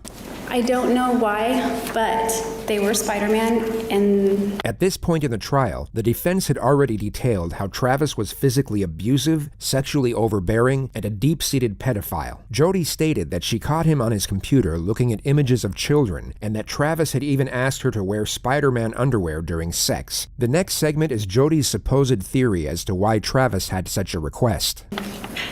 I do know, however, that the year prior, there's a child he was close with that really liked Spider-Man. I don't know if that had anything to do with it, but he was very much into Spider-Man. This is the reason why she never left Travis after finding out about his pedophilic urges. I was under the impression that when he was able to sleep with a woman as opposed to fantasizing about a child, he felt like more normal as a man. So also, I had seen prior to this incident many beautiful qualities about him and good qualities about him and things that were attractive about him. And I believed that this incident was a negative part of himself that he didn't want to foster, or that he was fighting or struggling against, and that he ultimately wanted to eradicate. So just to clarify what she actually said, her understanding and support of nature was the reason she stayed in a relationship with an unashamed pedophile. She kept it a complete secret, hoping he would change, all the while he was being physically and emotionally abusive on a regular basis. She's tearing down his character, but trying to do so in a subtle manner. She gives off the impression that she's holding back on his detraction to preserve some of his reputation, when she's actually trying to destroy it as much as she possibly can. This is Jody's version of events that led up to the killing in her own words. It's important to note that when you rehearse something in your head repeatedly, it can be as though it actually happened. And as we know, Jody had nothing but time on her hands for the last 4.5 years. The clip will begin at the moment she dropped Travis's camera. It slipped. It was kind of like, the best I could describe it, like when you go to catch a football but it bounces and you kind of fumble it a little, because It didn't slip and just drop. It slipped, and I tried to catch it, and it kind of bounced a little and then fell on the ground and bounced and rolled onto the tile. It fell first on the mat, then it rolled right onto the tile. The mat isn't very big. It's just kind of right outside the shower. At that point, he got very angry, and he stepped out of the shower. He lifted me up from the crouch position with enough force that my feet came off the ground momentarily, and he body slammed me on the tile. At that point, I rolled, and I ran down the hallway. I ran into the closet. I slammed the door. I start running. If you are looking at the diagram, it would be on the left side of the seat. I began running that way with my initial intent to probably run out this door. I instead went for the gun. According to Jody, a gun was hidden above the shelves in Travis's closet. She had discovered it a month earlier while cleaning. I grabbed the gun. Right about then, Travis was opening the door. I grabbed it. I ran out into the bathroom. He ran, I believe, straight toward the door as well. At that point, I had run out of the bathroom, and I turned, and I just wanted him to stop, so I pointed the gun at him, hoping that that would just make him halt. And it didn't. Instead, he lunged at me right around the time that the gun went off, and I didn't mean for it to go off. This is why her version has to be that Travis was shot first. According to her, it was all an accident. There was no intention to actually kill, and Travis's death was the unintended result of his own senseless aggression. So you might be wondering how she can explain the 27 stab wounds and the laceration to his throat. We fell with pretty good force down in the corner, near 15, but not quite that close. It was kind of near the sink, kind of, sort of that area. And he fell kind of on top of me, but to my right. I didn't want him to get on top of me. He was grabbing at my clothes. He was trying to get on top of me. I don't know where the gun went at that point. It was not in my hands anymore. If it got knocked out of my hands or if I dropped it, what. I broke away from him, and the moment I broke away, that's when he threatened my life. Just to be clear on what Jody is talking about, after she accidentally shot Travis in the head, he wrestled her to the floor, but she then managed to break away, at which point he screamed the words, "I'll fucking kill you, bitch." I'd have no clear memories after that, at all. Things began to get really foggy after the gun went off. So there it is, her explanation as to why she slit the throat and continued stabbing the man she had no intention of killing is that she can't remember. The trauma of the situation caused complete memory loss, but she's able to detail how terrified she was right before her recollection goes blank. It's hard to describe the fear. It was like mortal terror. It really was. When he was trying to get on top of me, I thought he was, and then he threatened my life. I really thought he had intentions to kill me. So I don't remember any specifics of what happened right after that point. This is her explanation as to why she never called the police once she came to her senses, and also why she went to such lengths in order to cover up her involvement. I didn't want people to know the kinds of things that were going on in our relationship. I felt that if I told police Travis attacked me, I would have to give explanation as to why he attacked me. And if I gave explanation as to why, I would have to go back through the different incidents that we'd gone through and how those things didn't really begin until after I walked in on him. I believe they were related, and I didn't ever want to go there. So it was all convoluted, and I thought that by saying that would open the door to that, to that, to that. And I didn't want to de-edify him. So just to abbreviate what she said, it was all to protect Travis's reputation. She asserts that she was so upset by the event that she became suicidal, and would detail 4 different occurrences in which she tried, but ultimately failed to kill herself. The first attempt was intended to be by self-inflicted gunshot, and Jody connects it to the registered gun police found in her bedroom after the arrest. I was going to wait until I left Wairika and got to the Salinas or Monterey area so that it didn't happen right in my family's own backyard, so to speak. And I was leaving for that area the morning I was arrested, actually. Her other attempts supposedly happened when she was in jail. I had written out all my suicide letters. I sent my note, I sent them all in an envelope to my grandmother's, do not open until November 10th, 2008. I was hoping to be dead by then. I was like giving myself a little time to get my affairs in order. I had asked for extra laundry so I could stuff it around my body because there was somebody sleeping below me and I didn't want anything to I didn't want anything to get on her. So I stuffed it around my body and got under my blankets with my razor. I never did it, obviously. I'm still here, but I was getting comfortable and I was really pissed at myself because I just wanted to be done. The final strategy from the defense is to portray self-blame from the defendant. It's a subtle ploy to make it seem as though she's not even trying to appear innocent, and thus give credibility to everything she had stated up to this point. Have you forgiven yourself for not finding another way out of the situation you found yourself in on June 4th? No, I think that if I had just left before any of that happened, I have a million regrets. I mean, I was scared of him and I reacted, but I will always regret everything about that. Do you blame yourself for not taking some other alternative measures? Yes, I think maybe if I had handled the gun properly and I meant to just point it at him. I thought it would stop him. And maybe he wouldn't have gotten as angry as he did. Maybe he wouldn't have threatened to kill me. I don't know. Ma'am, do you remember having a conversation with Detective Flores of the Mesa Police Department back on July 15th of 2008? Yes. And this was the day that you were arrested, right? Yes. What's fascinating about this prosecutor's approach is that the vast majority of his cross-examination doesn't even challenge Jody's new storyline. He simply asks specific questions within it. He puts a microscope under certain elements and lets the absurdity of it all speak for itself. And during that time, you told him something, and let's take a look at it right now. Okay. I think you can help us. I would love to help you in any way that I can. Okay. That's not true, is it? I don't know. I guess it depends on what help means. Yes or no? Were you there to help him? I don't know. Were you there to tell the truth? No. That wasn't the truth, was it? That you were there to help him, was it? No, that was not the truth. You'll notice that Jody has a hard time agreeing to details that actually conform to her own narrative. The tone of the prosecutor puts her on the defensive, and she tries her best to avoid agreeing with what he's saying, even though the actual context of his dialogue correlates with her own defense. And in fact, you were there for a different purpose. You were there so that he wouldn't get the truth, right? No, I was there against my will.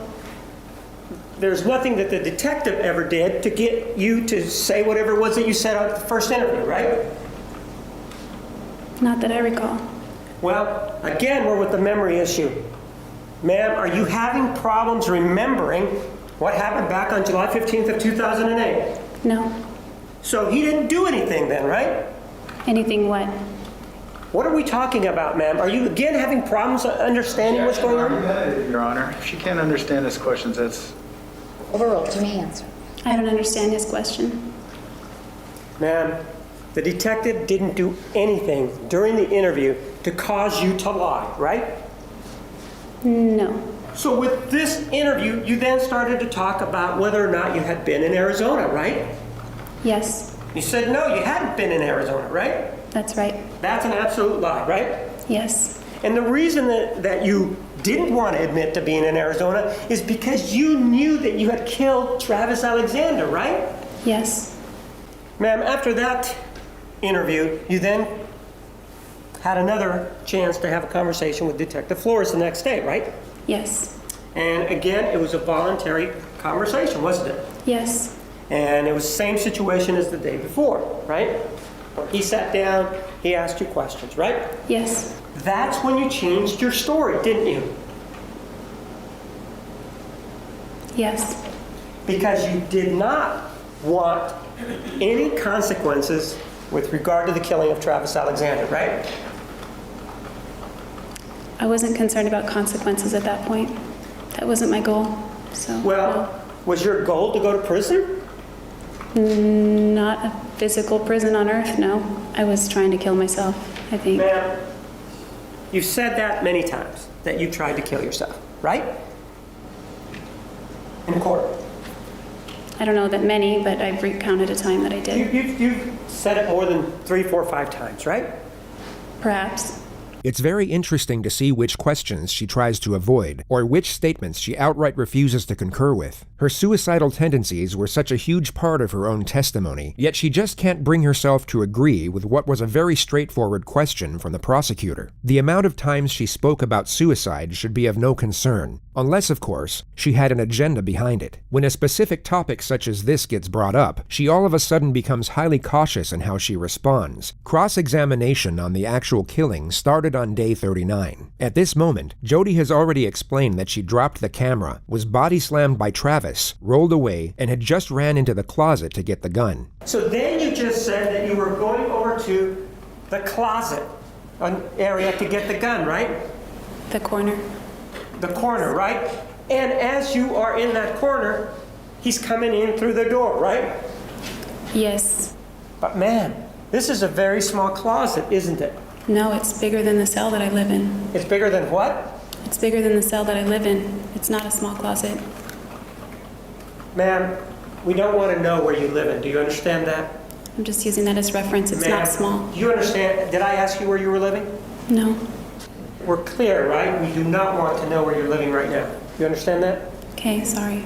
You run into the bathroom, don't you? Yes. You're in a hurry, right? Yes. You want to get away, right? I want him to not get close to me. Well, you want to get away. That's what's going on, right? I want him to not get near me. That's what's going on. And so what you do then is, according to you, is you then go in here and then you pivot, right? Or turn around. Yes. You have the gun. Which hand do you have the gun in? Both. So you have it out like this with both hands outstretched? Yes. Correct? Yes. And so you have the gun outstretched and he's still not there yet, right? He's still in the closet. He's coming out the door as I turn. So he's at the door now, right? And according to you, he is on you when you shoot him, right? Not quite on me. I think the gun went off and then he impacted me right shortly after that. And in fact, according to your testimony on direct, he falls on top of you, right? He lunges at me like a linebacker. Jody used this linebacker analogy a number of times throughout the trial. The prosecutor now asks her to give a visual example. It appeared to have no real tactical purpose, but it was certainly a welcome and somewhat comical distraction for the viewers at home amid the graphic testimony. As he was running... No, just show me. That's what I'm asking you to do, not talk. Show me. Show me the linebacker pose. He got down and... Well, show me the linebacker pose. That's what I'm asking for you to do. Okay. He went like that, and he turned his head and grabbed my waist. Just like that, correct? Pretty much. And he grabbed your waist, right? I can't say it's just like that, but that's what I remember. Well, no, just I want, without talking, just show me the pose. He got down like that. Like that? Yeah. All right, go ahead and have a seat then. After he came at you, ma'am, and that happened, did you go down?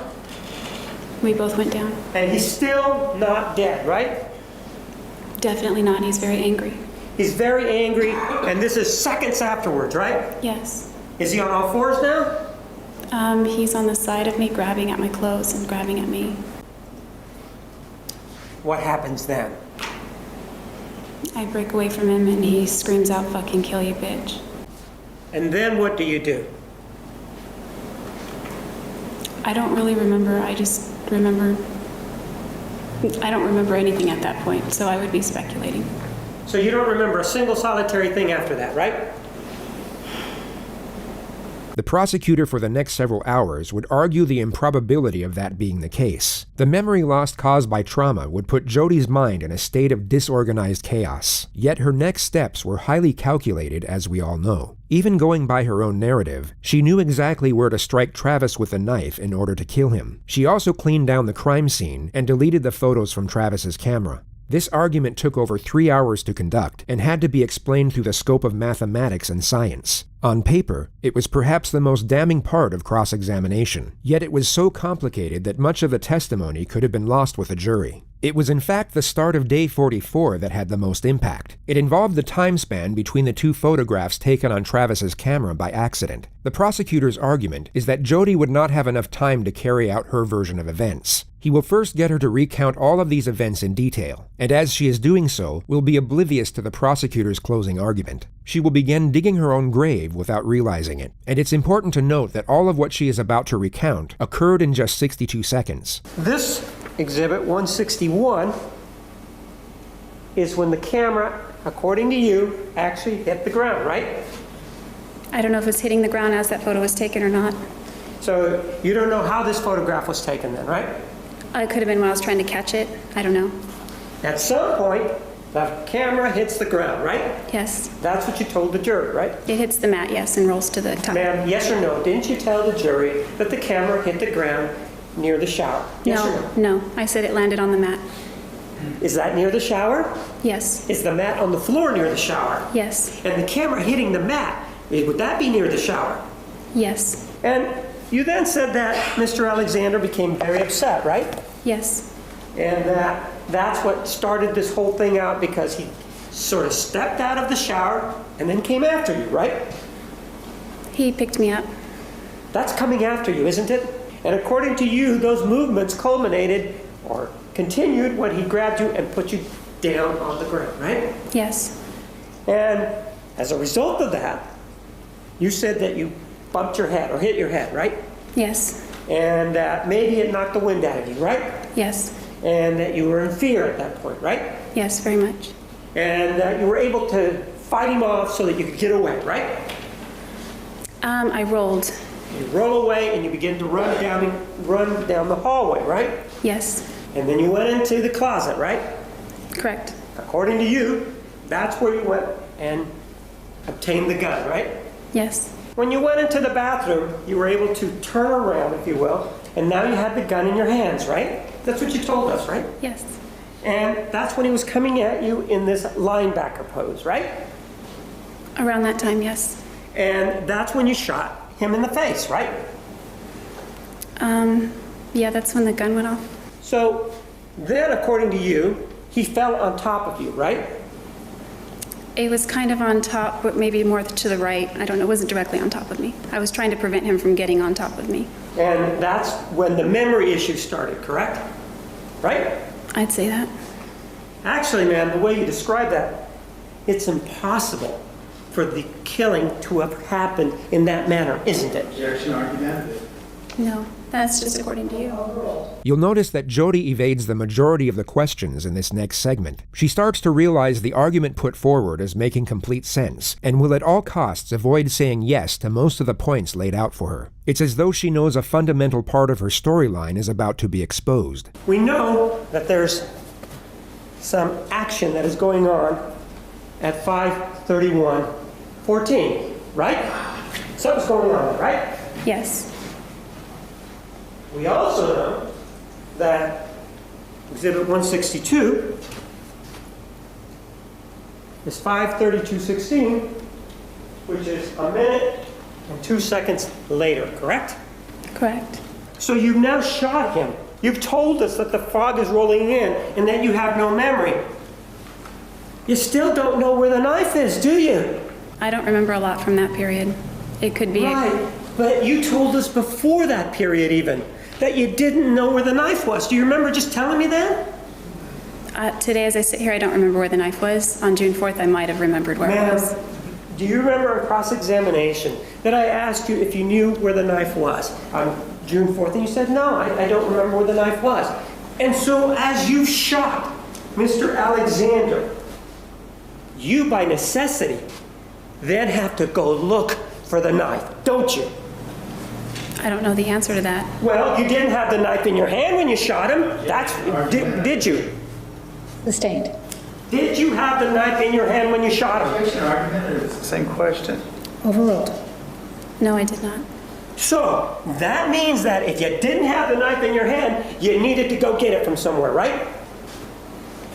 I guess. I don't know. No. There's no guessing here now. If you didn't have it in your hand and you just shot him and you rolled away, right? Objection, argumentative. Sustained. You do then agree that if you didn't know where the knife was and Mr. Alexander didn't have it, it would take time for you to go find that knife, wouldn't it? Objection, argumentative. Overruled. I don't know. I don't know where the knife was. Right. Since you didn't know where the knife was, it would take time to go find it, irrespective of where it was, wouldn't it? I guess under that theory. Sure, under that theory. It would take time, right? Yeah, I guess.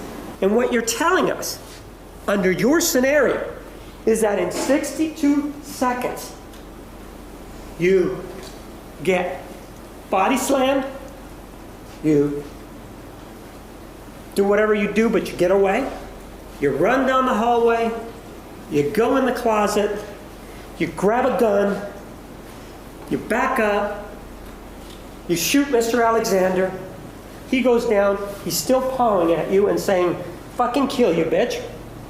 And then, after you're able to get away, you go get the knife, and he ends up at the end of the hallway, all in 62 seconds. That's what you're telling us? No, that's not what I'm saying. And he didn't say fucking kill you bitch till I got away. And Pardon? he didn't say fucking kill you bitch until after I got away. You said he said it before I broke away, but he said it right as I broke away. She just created a non-argument for the purpose of deflecting from the primary contention. Whether or not Travis said those words before or after she broke away has no bearing whatsoever on the prosecutor's assertion, which he now reiterates. And then you had to go get the knife for everything to occur so that we got here. I don't know all the particulars of what's going on in that picture, so I can't even say if that's true or not. You might be thinking Jody has an argument here, that perhaps Travis was only shot and not stabbed. This would have given reason for the blood, and contend that Jody wouldn't have had to go looking for the knife. But the medical examiner found little to no bleeding at the site of the bullet track. The probable reason for this is that Travis was already dead. But there are also medical phenomena that could still prove Jody's narrative to be true. What she can't prove, however, is that this blood came from the gunshot. You say that he gets shot, right? That's correct. Goes down, and you describe for us that he's pawing at you, and then you're able to sort of stand up, fucking kill you, bitch, and then the fog rolls in, right? No, then I have no memory. The fog was already there. The fog was already there. And did you or did you not have the knife with you? I did not. And you obtained it at some other point when you can't tell us, right? It would appear that way, yes. You say it would appear that way. Let's be clear, there wasn't anybody else there, right? That's correct. And you did stand up at some point. You remember telling us that, right? I believe I did. And when you stood up, he was still on the ground, right? I don't recall looking back.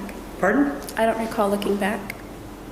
So you were, even though he's still a threat to you, according to you, and he's just threatened your life, you turn your back on the threat? Yeah, I'm trying to get away. This was the time she stated verbatim, the fog was already there. Yet when she feels threatened by a question, she all of a sudden has a vivid recollection. The element of the time span between the two photographs goes on for another 45 minutes, yet the full context of the argument had already been asserted by this point, and perhaps strengthened by Jody's defensive posture throughout the entire exchange. When a battered woman is attacked and they're defending their life, they don't know when to stop. Travis Alexander's body was stabbed 27 times. It may be that Jody Arias didn't know when to stop. This individual, the defendant, Jody Ann Arias, killed Travis Alexander. And even after stabbing him over and over again, and even after slashing his throat from ear to ear, and then even after taking a gun and shooting him in the face, she will not let him rest in peace. But now, instead of a gun, instead of a knife, She uses lies. This is an individual who is manipulative. This is an individual who will stop at nothing and will continue to be manipulative and will lie at every turn and at every occasion that she has. Everything in this case points to the fact that it did not happen. There are no medical reports, there are no friends, there is no one that can come in and say anything about that. There are no medical records, there is absolutely nothing. There is a direct strike to his neck, which is an indication of somebody who is thinking, this person's not going to live. He may get away from me in the shower. He may get away from me all the way to the sink. And he may stumble his way down that hallway. But you know, I caught him. And now, rather than stabbing him anywhere else, right here. So it's a very well orchestrated kill. The other thing that she did is that she created a lie that really involves behavior that is a hot button kind of topic. How horrific it is to be accused falsely of being a pedophile. He's not here. He's not here to say, no, that's not true. And so Snake goes to the computer and doesn't find anything there. Oh, no, I changed my mind. It was actually images. First of all, her journal indicates that there wasn't such an event. Second of all, the text messages also indicate the same thing. And what human being, if that is the allegation, if they really are caring, what human being doesn't go to the police and say, or somebody else, this person is a pedophile? What she does, well, it's the new approach. It's the new approach to pedophilia. What does she do? Well, let's jump in the sack. That's what we're going to do. The State of Arizona versus Jodi Ann Arias, verdict, count 1. We, the jury, duly impaneled and sworn, in the above entitled action, upon our oaths, do find the defendant as to count 1, first-degree murder, guilty. 5 jurors find premeditated, 0 find felony murder, 7 find both premeditated and felony. Just a couple of minutes ago, you heard the verdict from the jury. What are your thoughts? I think I just went blank. Just, I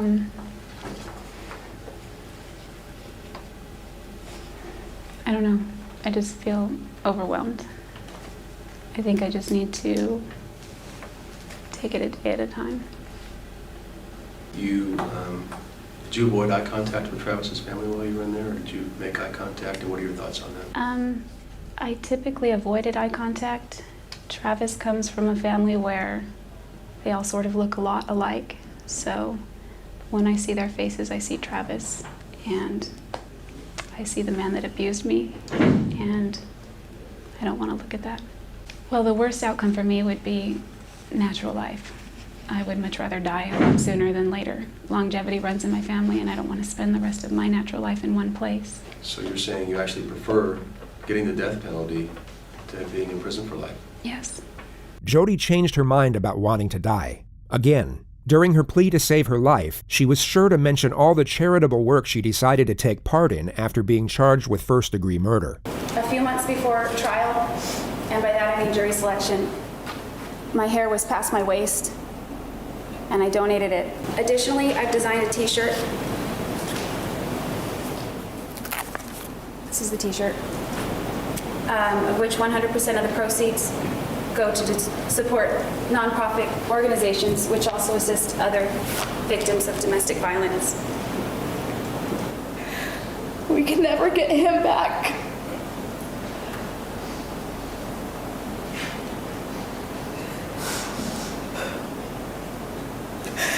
We are so grateful for our wonderful brother, and we feel so lucky and blessed for the time we had with Travis, however short-lived.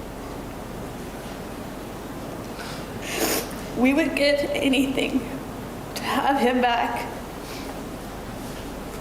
Anything.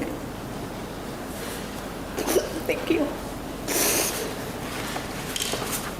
the right thing, the difficult thing in this case, and because it's never easy, her duty, the difficult thing to do under these circumstances, the only thing that you can do based on the mitigating circumstances and their lack of, is to return a verdict of death. The simple question that's before you is, do you kill her? That's the question. She has done something very bad. She did. And you have convicted her for that. You have told her that she is guilty of first-degree murder for that. But the question is now, do you kill her? State of Arizona versus Jody Ann Arias, sentencing verdict. We, the jury, duly impaneled and sworn in the above entitled action, upon our oaths, unanimously find, having considered all of the facts and circumstances, that the defendant should be sentenced. No unanimous agreement. Signed, foreperson. Is this your true verdict, so say you want to know? Yes. It is ordered. The defendant shall be incarcerated in the Department of Corrections for the rest of her natural life with no possibility of parole. Jody Arias is currently housed at the Arizona State Prison Complex. She maintains her innocence to this day.